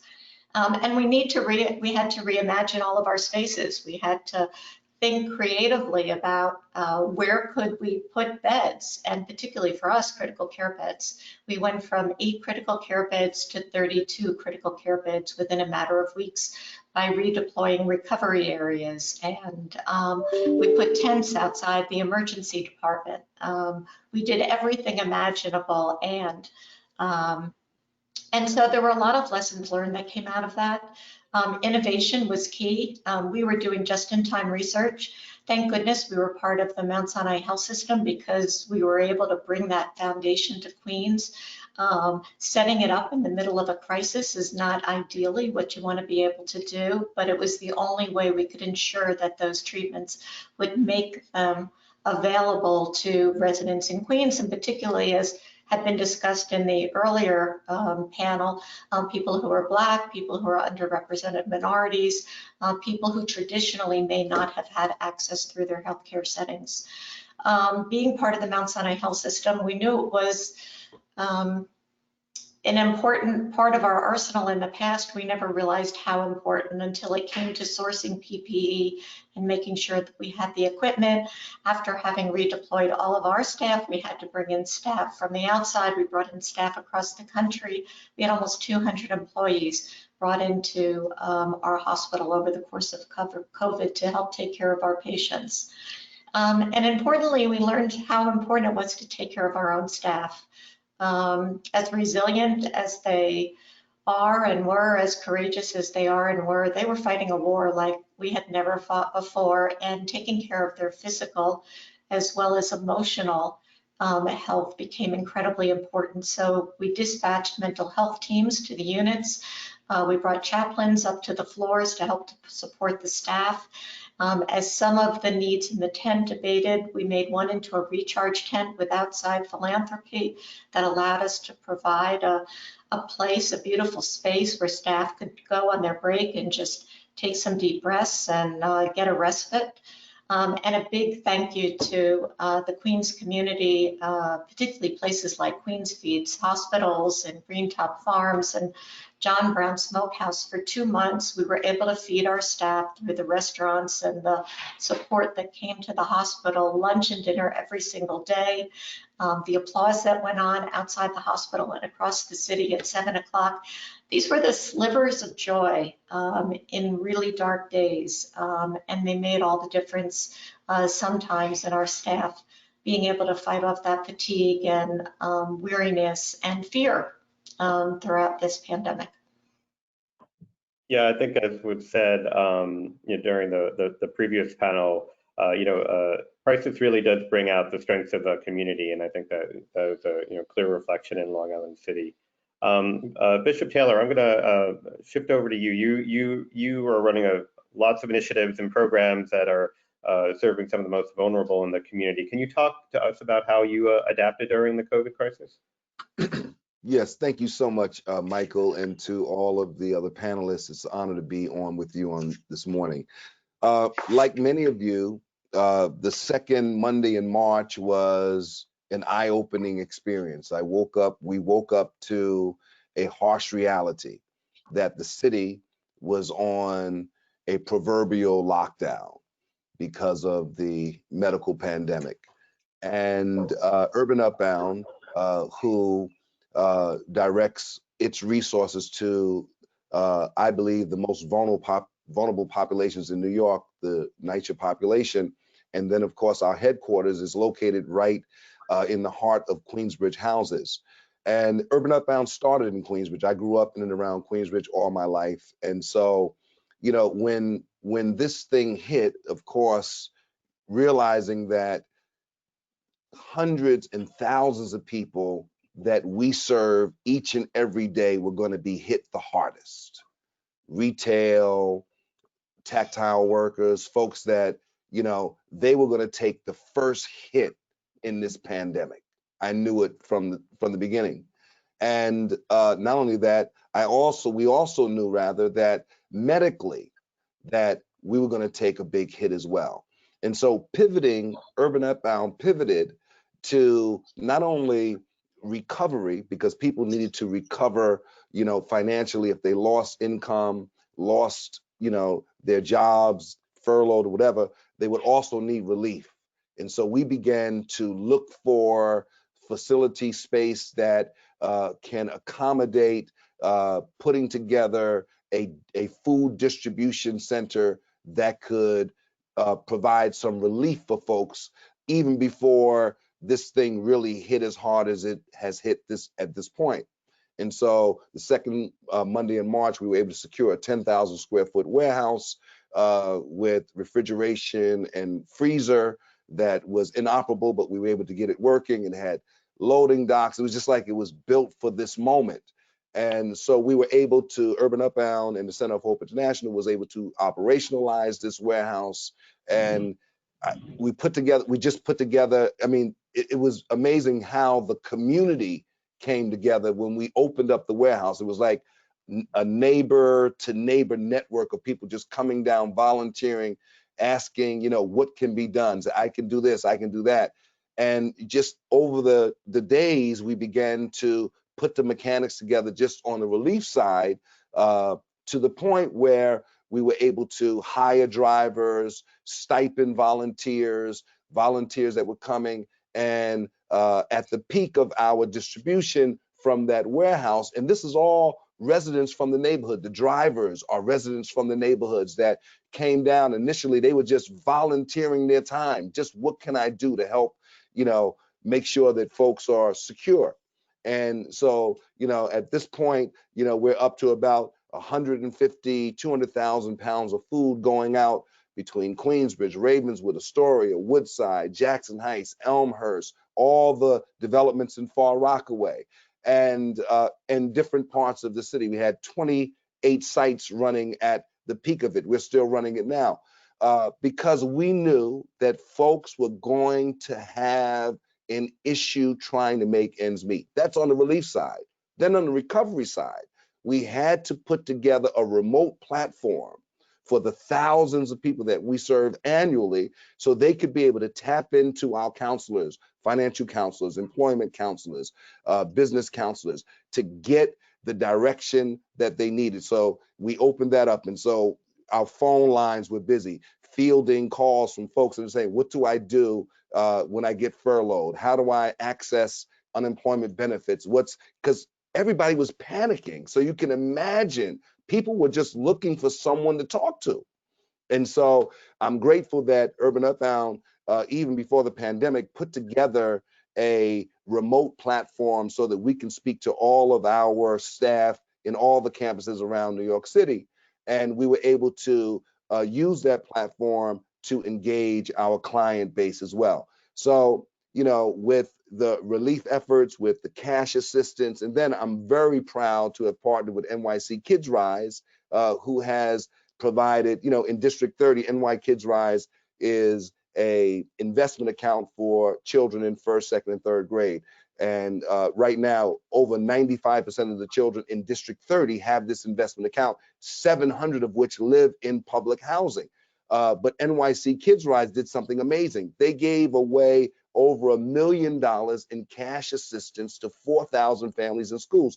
So these are the kinds of things that I think that, as was said in the other panel, we're going to have to do things from the inside out, from the bottom up, and that has been Urban Upbound's mantra from the beginning, not waiting for people to build it for us, but building it for ourselves. And I think that this is that opportunity now where we have to put a fine point on that pencil and be able to bring all our networks together to put the city back together. And I think that's a great point. Thank you for that. And especially highlighting, you know, the importance of cash infusions. I think what we all saw with the increase in unemployment benefits, that really has helped support the economy, you know, not just, you know, bailouts to corporations, but really just kind of bottom up support to communities. Those numbers go directly back into the community and recycle in a much more direct way than some of these other programs. Thank you for that, Bishop. I'm going to pivot. So Long Island City, I think, is unique in that it still has such a strong manufacturing base as compared to so many communities that have lost that. So Charles, I'm going to shift over to you. You were already doing such great work supporting infrastructure and public safety before the crisis, but tell us how your business adapted during the COVID crisis. Yeah, so in our normal business, we're providing life safety communications for the MTA, public safety. And, early on, we got a call that because we're manufacturers and we were deemed essential to support those networks. So we got called in to make face shields. We made, tens or hundreds of thousands of face shields. And, that wasn't really as advanced as we thought. It wasn't really the limit of our capabilities, and other people had stepped in to make face shields. I've often been accused of making a fairly arrogant statement of saying that at Voice Technologies we can make anything, and it was the early days of, or the dark days of early March that we heard Governor Cuomo moving around his last 4 ventilators, and having never known what a ventilator was, came to work, sat with our engineering team and said, we're going to make ventilators. So we coordinated with MIT. We made basically a different unit every single day. We were building software and hardware, and we were working from a 10-year-old design that was able to mimic the hands of a medical staff and influence a valve mask. And it was very successful to use that kind of proven way to create a bridge ventilator. In 30 days, we had FDA approval, and that led to 3,000 ventilators. Despite the moving requirements, the huge financial drain, the $13 million went out the door in the course of 45 days. And even, I've heard this before, the fear of whether or not you could even succeed.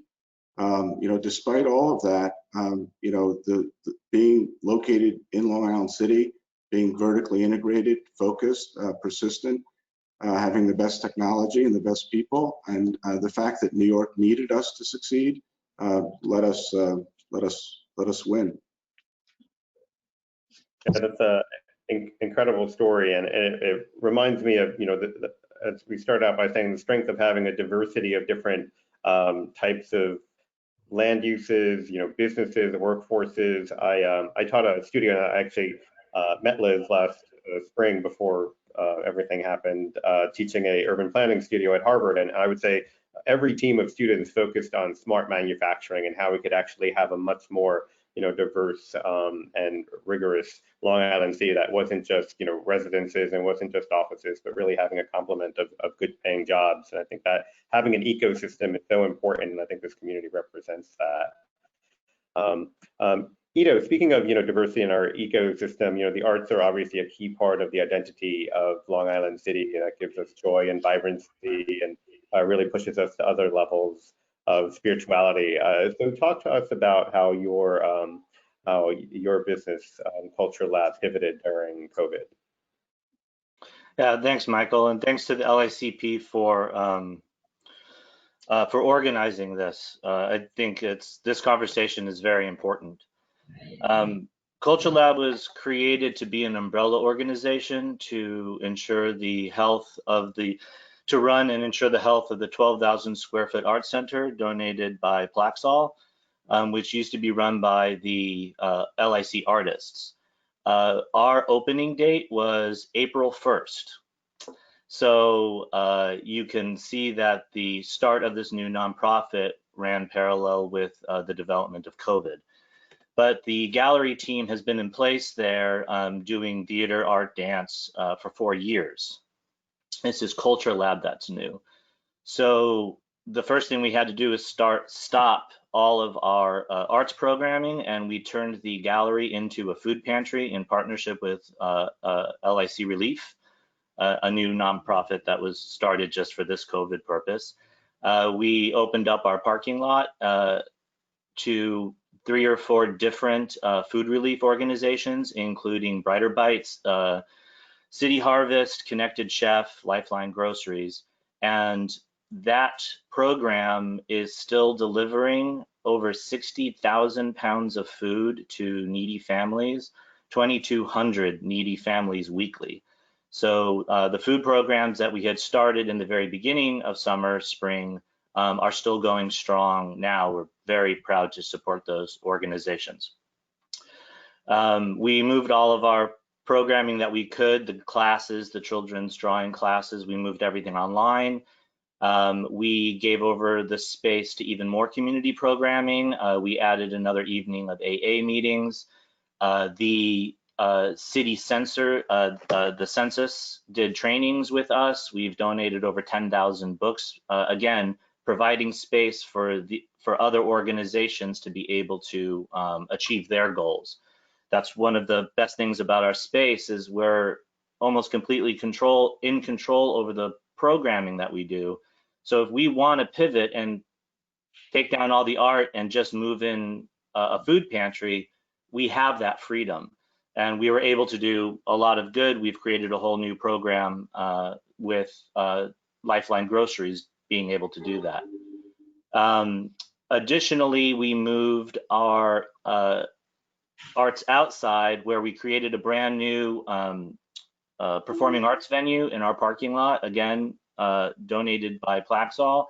We've had over 40 bands be able to perform there before the state made comedy illegal.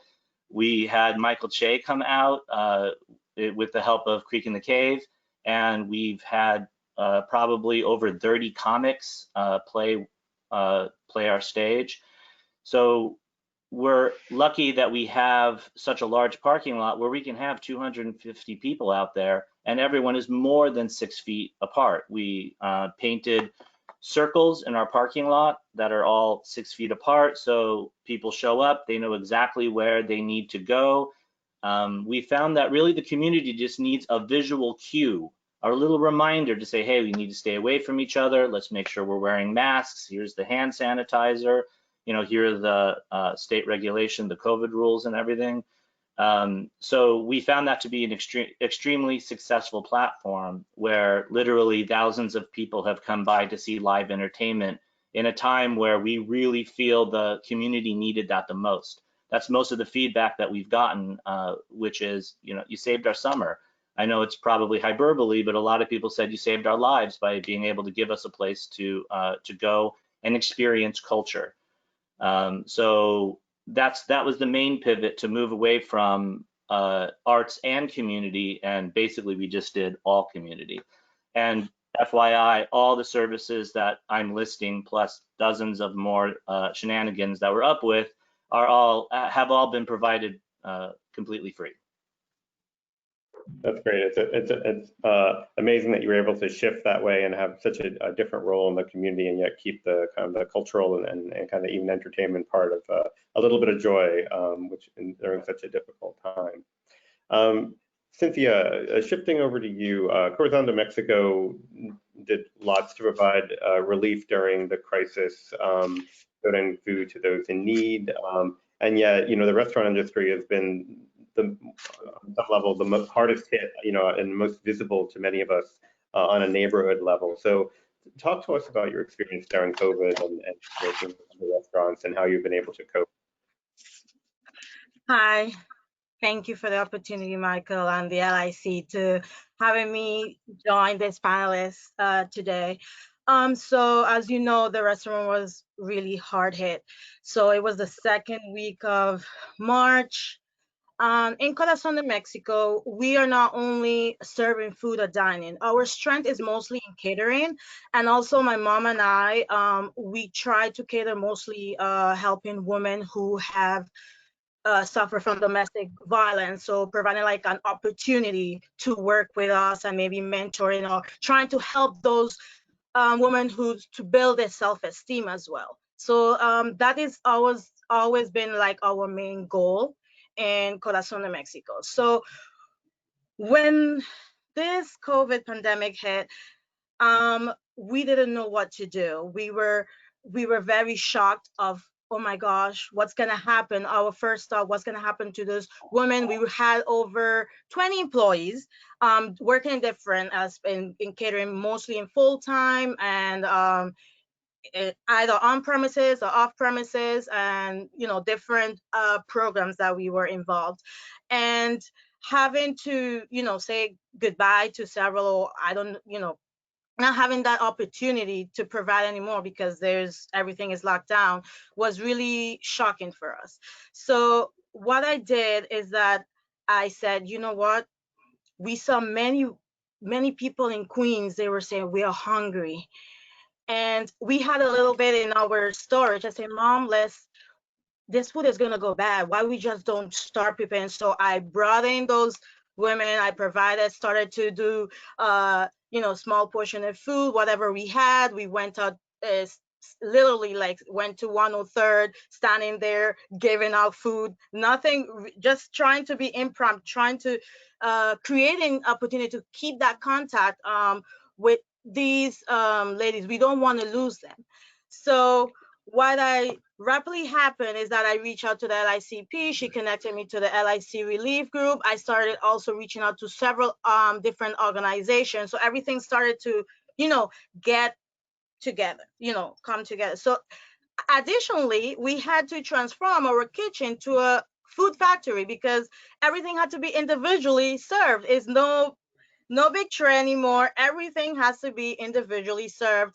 We didn't have a lot of, to be honest, a lot of experience with that. We do catering, but with buffet style and stuff, and now have to do, because of all these programs, now requesting, yes, we need food, and making around 1,500 a day, trying to make it possible. But it was our joy whenever we went and delivered these food to the senior homes that they didn't have no more cafeteria, and you would see them outside clapping and saying thank you. That was our joy. And also there were some ladies saying, we understand that you don't have right now, today I'm volunteering my work. And to hear that was more, that felt that what we were doing was right. Obviously my mom and I, we had to separate from my grandmother, from my family, because we didn't really know what was this COVID about. So it was really hard for us, but I think it was necessary that our community needed us, and we needed to act and do something quickly.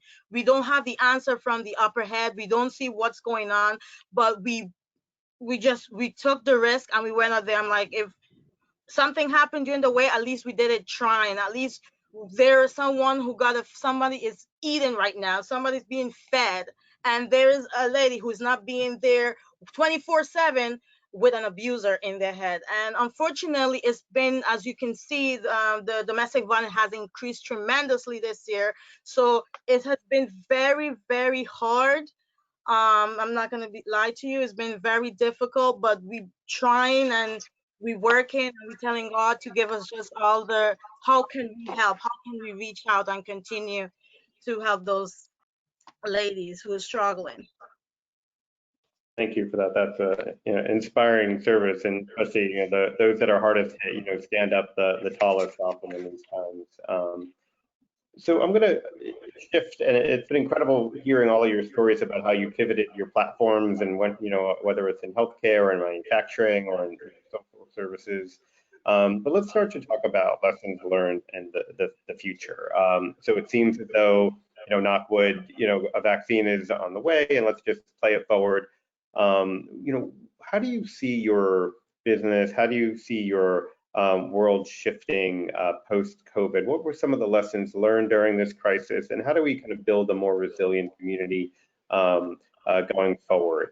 Karen, I'm going to go back to you, and are we going to the same order so you guys can start to think about the answer? So Karen, obviously healthcare, huge transformation.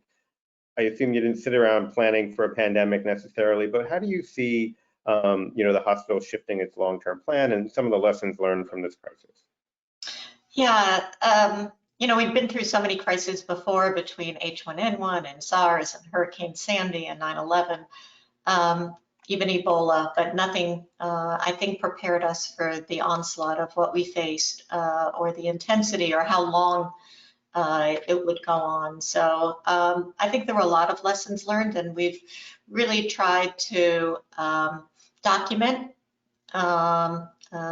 what some of those lessons are, so we're not recreating the wheel, and some of them obviously we're using now as we think about next steps. So we achieved a whole new level of preparation. I mean, things that we had never realized we needed in the past in the way that we needed them through COVID. So, I mean, some of these are mandated, like 90 days of PPE that have to be supplies available to each individual hospital. The equipment, obviously, we're holding on to all of the equipment we had acquired during the course of COVID, ventilators and monitoring equipment. And we know how to activate the surge spaces now with relative ease.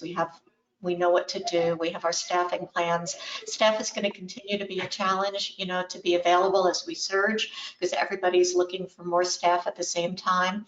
And our hope certainly, as we do start to see an uptick this time around, is that we're not in a position where we need to close down vital services like outpatient care and elective surgery.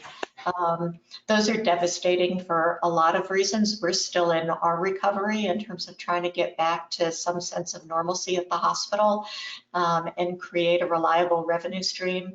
And so as those services get cut off, it makes it much more challenging for the hospitals to recover, but importantly, it cuts off those services to the community. And we saw the impact of a lot of delayed care in the community between those services being shut down, as well as just our continuing to message that, you know, unless you are acutely ill, don't come to the hospital. And people heeded that call. Unfortunately, some of them who should have come sooner. So I think that was a lesson that we learned across the state.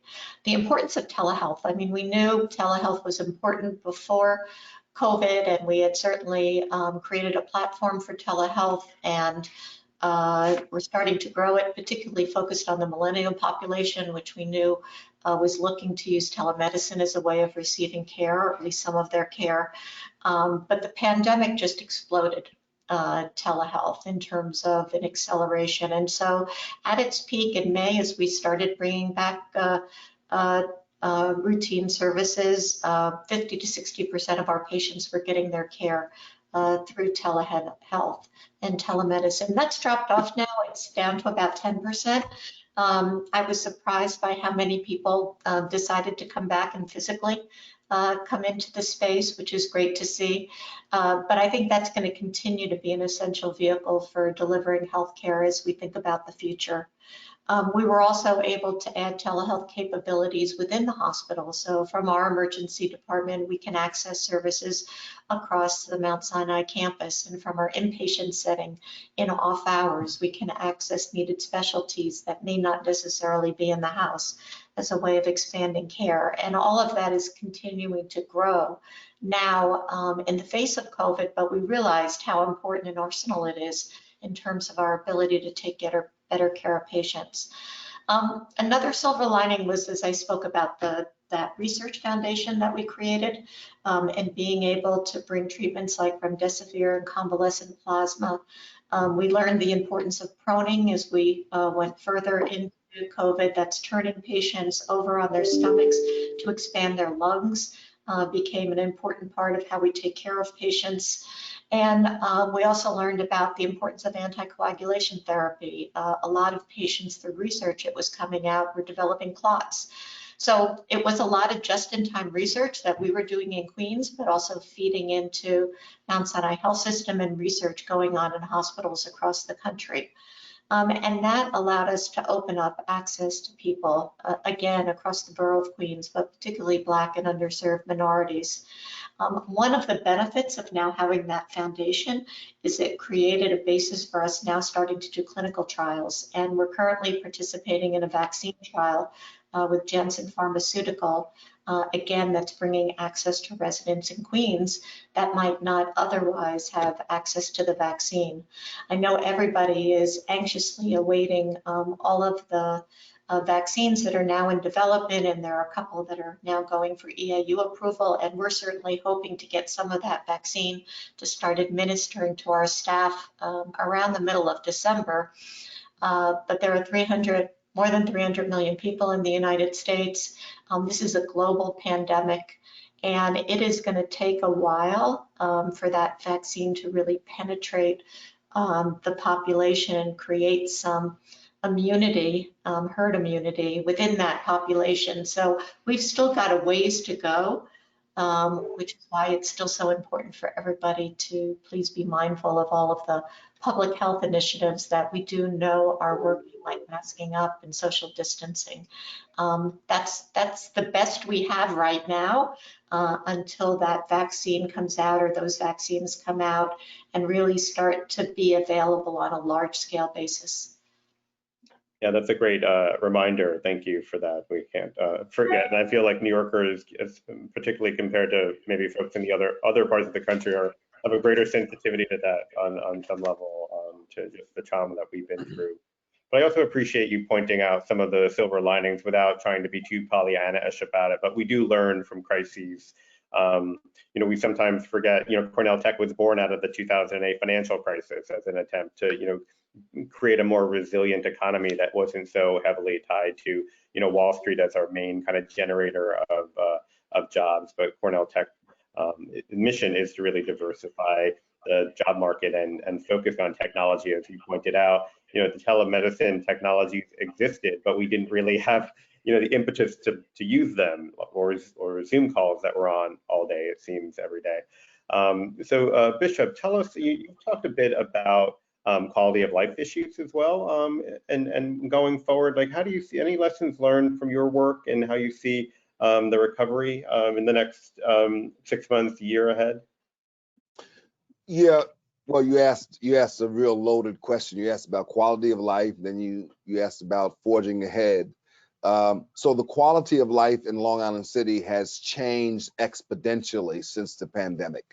Prior to the pandemic, I would say Long Island City, for the most part, especially in and around Queensbridge houses and the surrounding area, abutting Queens Plaza, a half mile from Hunters Point and the development that's happening across the bridge.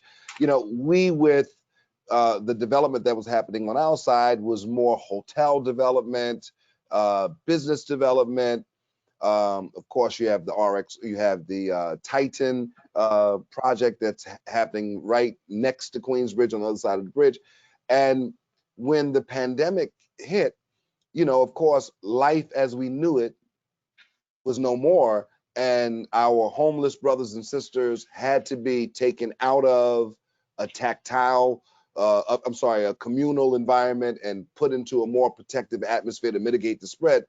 But what happened was, you know, Long Island City, Queensbridge particularly, we were disproportionately populated with the homeless population. And, you know, for me as a pastor as well as a practitioner, you know, I would feel like on any given Sunday that I hit the lottery, you know, because I've been looking for these men to help rehabilitate and to help give services and to help whatnot. But I think the problem was that we woke up the next morning with men and women sitting on benches, walking around with mental health issues and bathrobes with no underwear. And people were like, said, what happened between last night, yesterday, and today?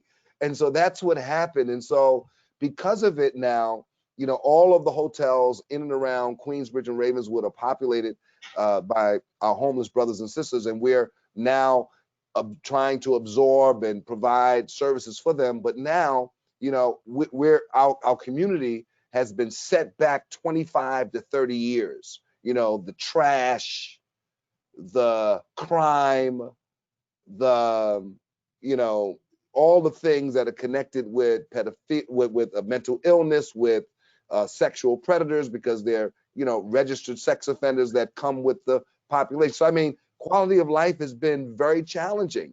And people in our communities are we're very loving and very embracing.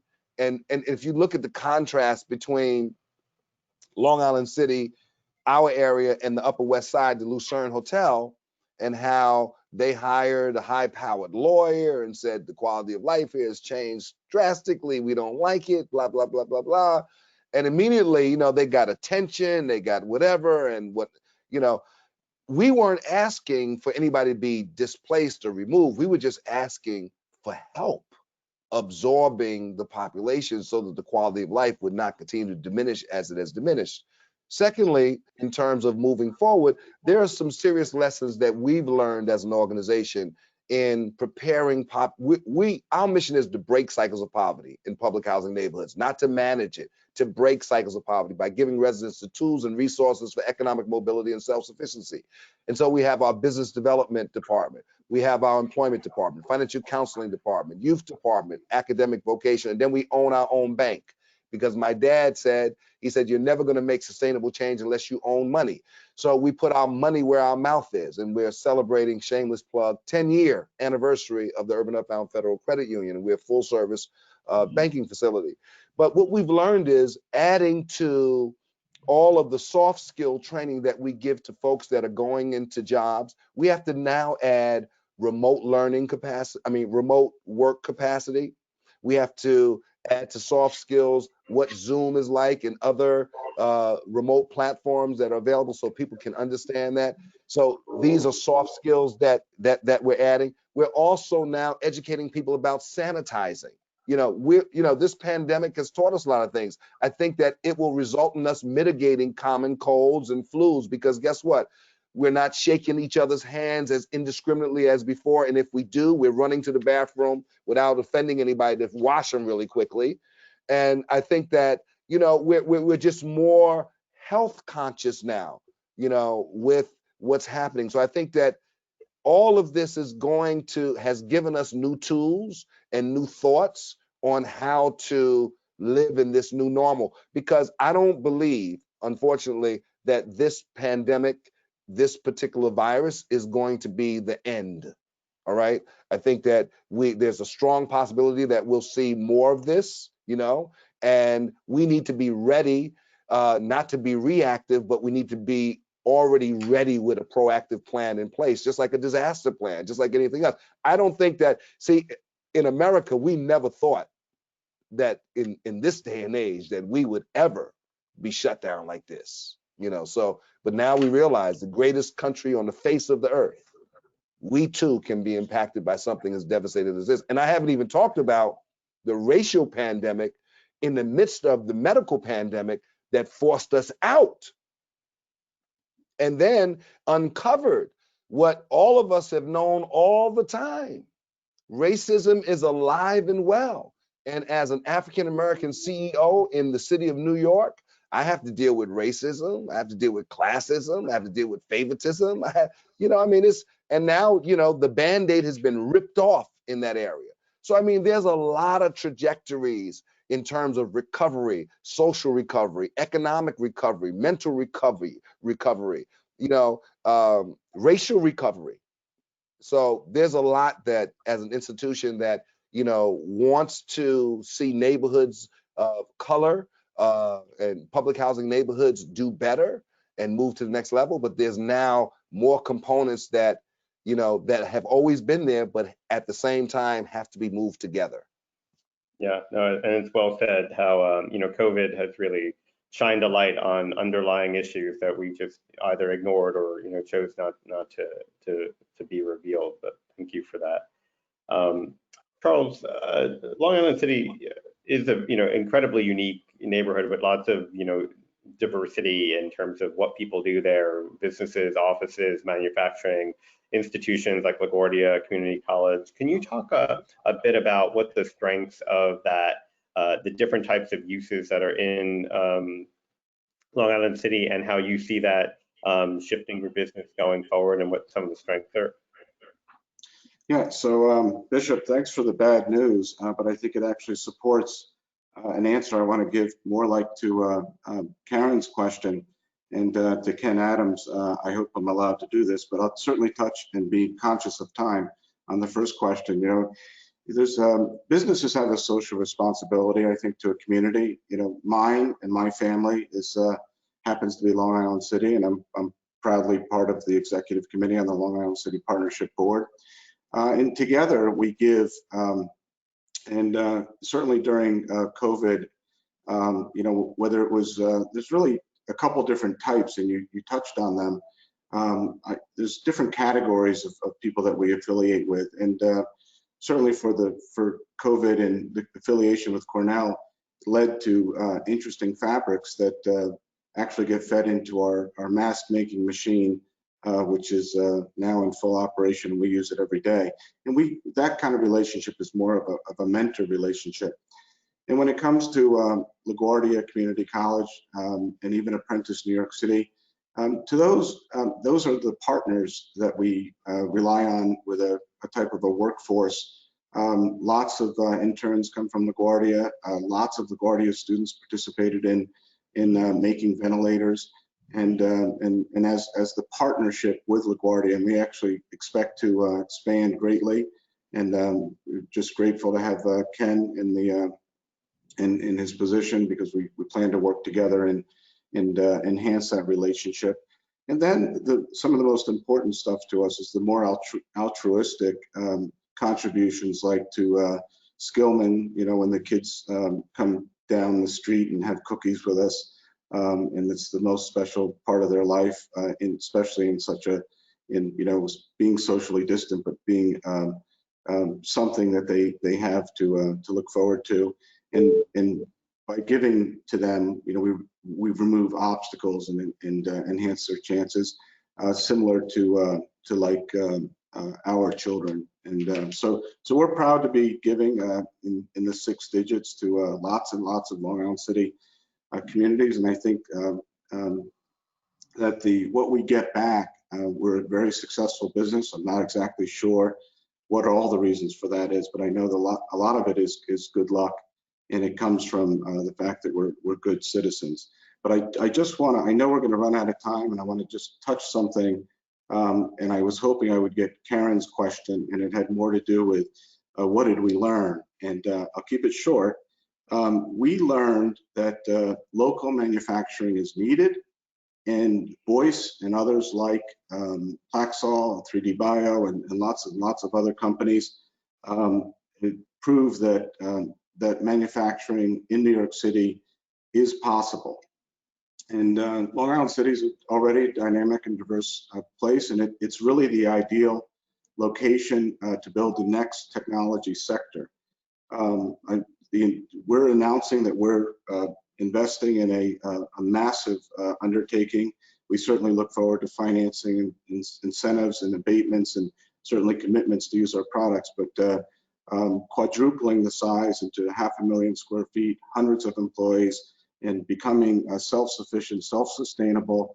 And I'd love to talk more about it, but not here.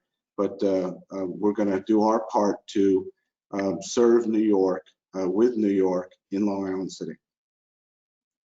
That's great. Thank you, Charles. And just a personal plug, I'd love for Cornell Tech to continue to be a part of that, and urban technology being a part of Long Island City's innovation hub. Joe, shifting over to you, the arts have been suffering and across the city, not just Culture Lab. It's proved to be, very challenging. Certainly, the visual arts, absolutely, the performing arts, even more than anyone else. So how are you going to? What's your plan for dealing with kind of a post-COVID reality? How are you coping with the fact of being enclosed in people's consumption of art? Yeah, I mean, this is decimating the arts. As we've seen, Creek in the Cave just closed, the Secret Theater just closed. There's a lot of casualties here. We're going to need the support from the community. We're going to need the support from local government. We're going to need the support from each other, right? So moving into the spring and to get us through the winter, because I think we need to get used to the idea that COVID is going to be with us, at least through the winter into the spring. I mean, we've got a long ways to go, and we really need to support each other. And I think one of the only ways that the arts community is going to survive, and it's such a crucial part of our neighborhood. Long Island City is a destination, and it's funky, and we are losing our arts infrastructure. Like, we're hemorrhaging the arts infrastructure. So what I would say is what we're looking for is synergistic community involvement. And we've already seen it actually just in this meeting, how people kind of come together. Karen, you said that you were receiving food from John Brown Smokehouse, right? Plaxall made the trays that your food was delivered to you in, right? We collected those trays, went to John Brown's to get those loaded up with food, which was then financially supported by the community, giving $5, $10 at a time, and that was a very successful program. In the previous previous lecture before ours, the tech meetup that was mentioned, we hosted, right? So I think that this is our pathway out of this, is if everyone can shop, support, and have adventures in your own neighborhood, connect with those individuals, we can create synergy together. I'm actually kind of excited about what this means for our community, right? So people are going to be stuck inside, and I think there's going to be a new appreciation for in-person interaction. That when you do want to go out, maybe you're not going to get on the subway to go into Manhattan to see art. Maybe you want to stay in your own neighborhood.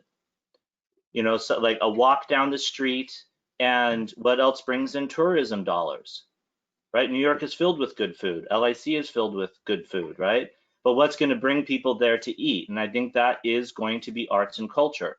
And from a city planning standpoint, there are healthy models to be able to have large outdoor gatherings with social distancing and all the things I had spoken about before. It's good for the economy. It gives the artists a chance to produce their work. And it's good for the mental health. I mean, people outside of a major metropolitan area can go into their backyard if they want to, right? You know, if you have a 1-bedroom apartment in New York, you got to leave the entire building. You don't have the same freedom of space, right? So you can't stay locked up in your 1-bedroom apartment for an entire year. There has to be places for the community to go to experience culture. It's what's going to get us through this emotionally and psychologically. So to come out on the other side, we need to make sure that we're working together. There are working groups in place with the LICP to make sure that there's a calendar, so like the nonprofits aren't like inadvertently in competition with each other, to create like an inside calendar where we can see what the other organizations are up to, so that we can create some synergy. And then personally on our side, to get us through the winter, we're going to start a multi-camera platform that arts organizations, dance troupes, or musicians can get in front of those cameras, and we can kind of create a Western Queens television station that can be used for the community and other groups to use for free. Oh, that's great. Really kind of brilliant innovation. And I like the idea of the kind of focusing on the hyper-local. There's a trend in urban planning circles, I don't know if you guys follow urban planning circles, but the 15-minute city, like that you can do everything, you know, you want within a 15-minute, you know, you can work, you could play, you could live, you could visit, you can go to the doctor. And so this is certainly a trend, not just, you know, in the United States, but really taking off all over Europe, and how you could think about a community at a really tighter level. And that's the strength of the ecosystem that you mentioned, Joe.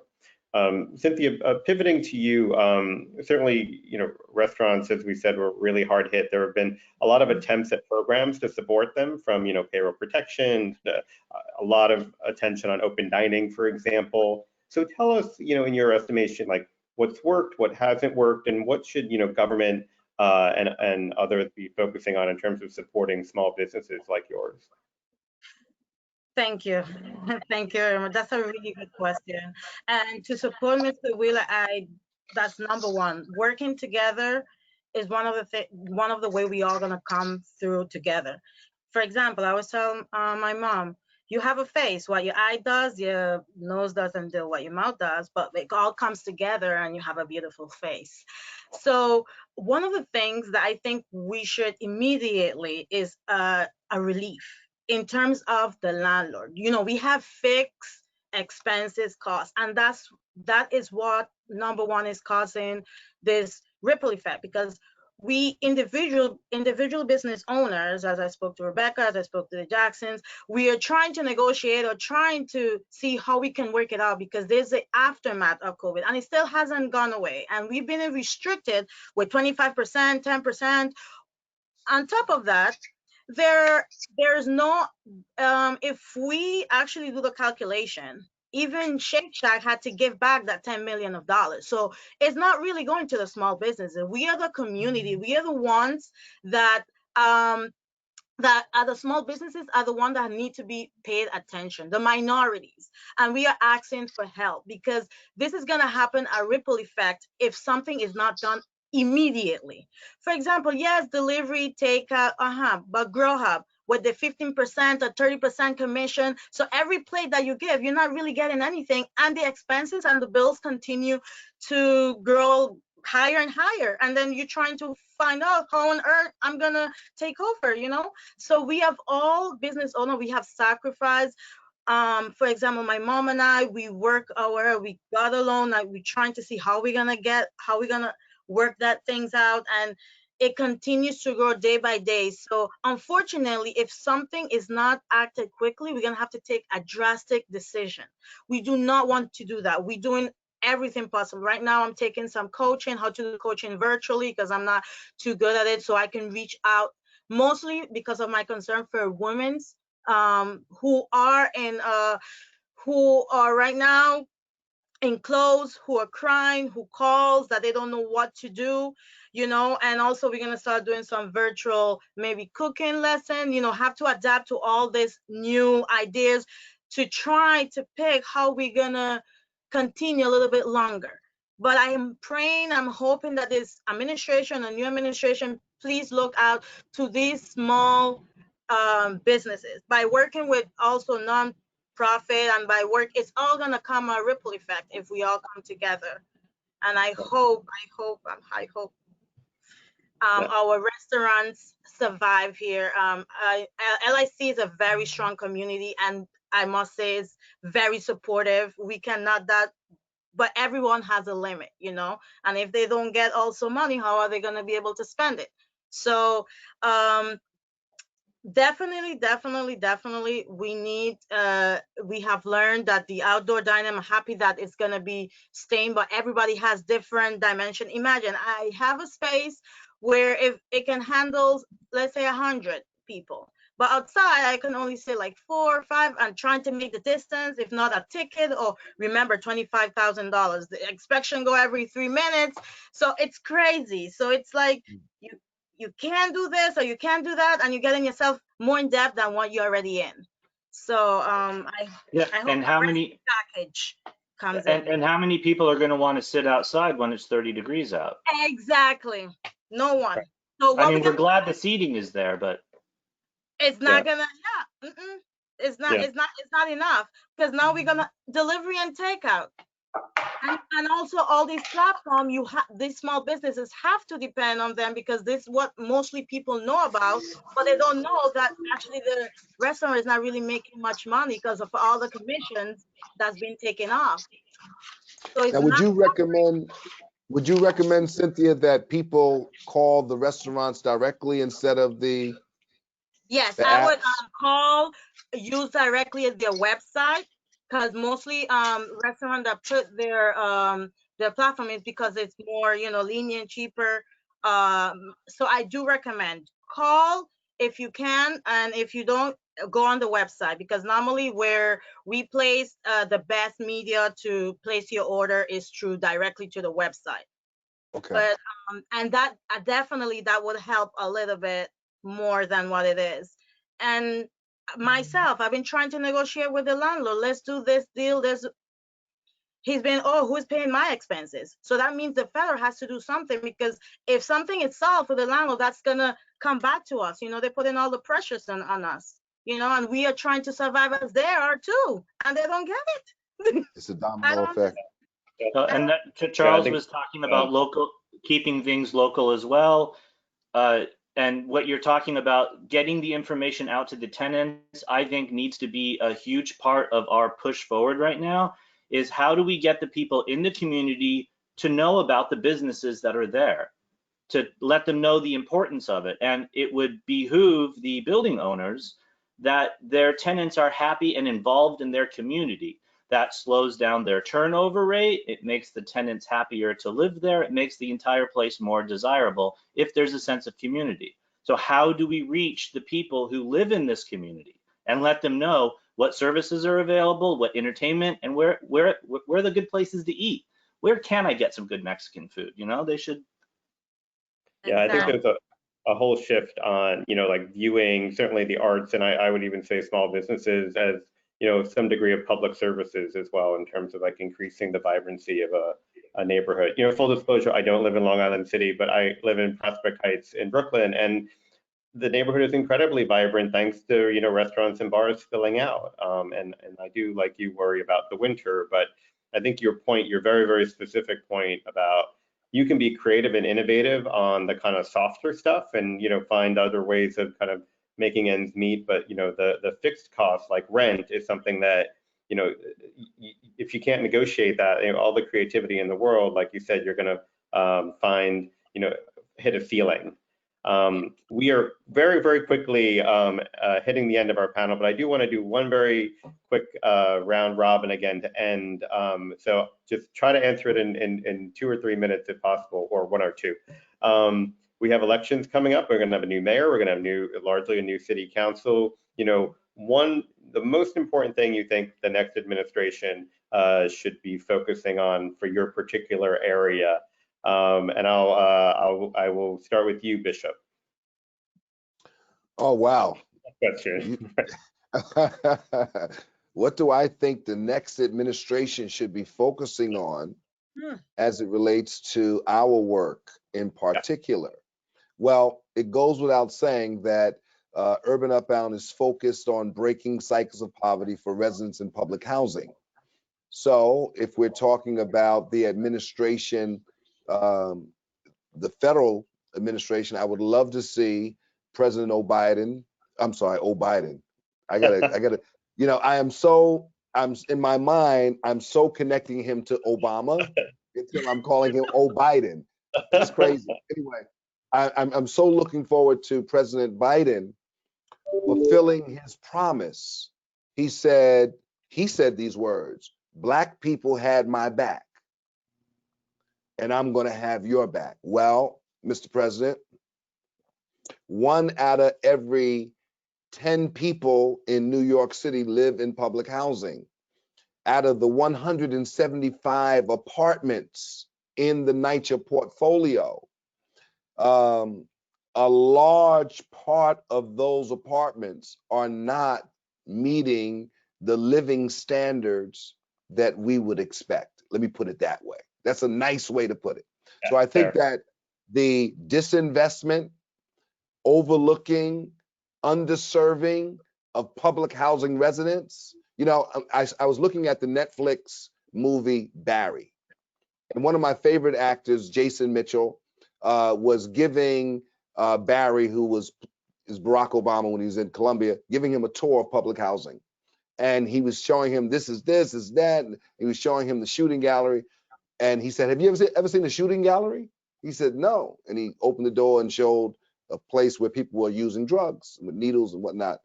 And he says, "Why do people live like this? Because this is what the government provides." Yeah. You want to know why, crime is up 250% in the 114th precinct? I mean, the psychological impacts of what the government provides for the least of those in our communities is shameful.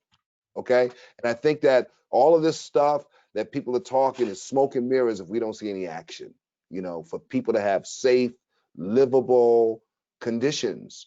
And that's what I would like to see the administration from the federal level. Now, as we deal with the administration here in the city of New York, I think that we have to find a way to figure out how to make this a priority for the city of New York. The reason why it has not been a big priority is because public housing is federal. So that's another big conversation. But public housing has to be a priority.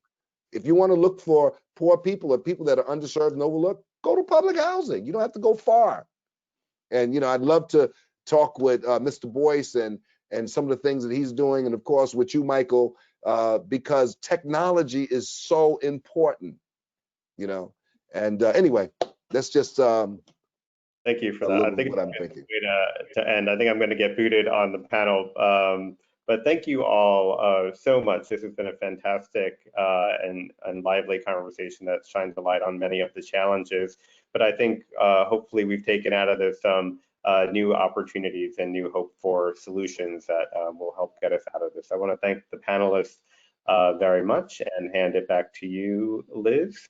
Liz, I also want to thank you for your leadership during putting this conference together during COVID, helping the neighborhood come back and continuing in supporting Long Island City's continued vibrancy. But thank you, panelists, and thank you, Liz. Yes, and thank you, Michael, for an able job with a large panel, and thank you, amazing panelists. As I said to you all, you're each ambassadors for your sector, and you did a fabulous job, and the things that you've been doing to keep us strong have been essential, and I hope that we all stand up and keep you all strong as well. I want to give a plug for our open restaurant, open business directory, where you can find out who's open and what they're doing, as well as museums and so on, and how best to contact them. So like Cynthia was saying, many restaurants do want you to call or use the website, but you can also find out what Edjo's up to and others as well on our resources there.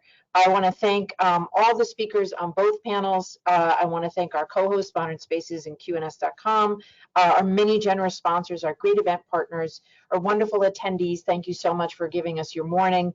You will get a post-event survey. Please fill that out, and you can also answer any polls you missed and connect with speakers and more there as well. Make sure you're entered into our JetBlue raffle. We'll also be sharing recordings of the panels at licsummit.nyc, and we'll send you those links. I want to thank again our phenomenal, dedicated, creative, and tireless staff. Today, especially our Director of Events, Carla, who's produced so many events this year on a totally new way of doing so. And again, Madeline for pulling together the program, Charles, Alexis, and Zach, who's managing stuff with us here today. And the whole team is in the background working hard to make this work. Members, our annual meeting is December 16th. Make sure your membership is up to date. Everyone, please use our COVID-19 resource pages and much more at licqns.com. Thank you all. Stay safe, and let's try to stay hopeful. Thank you.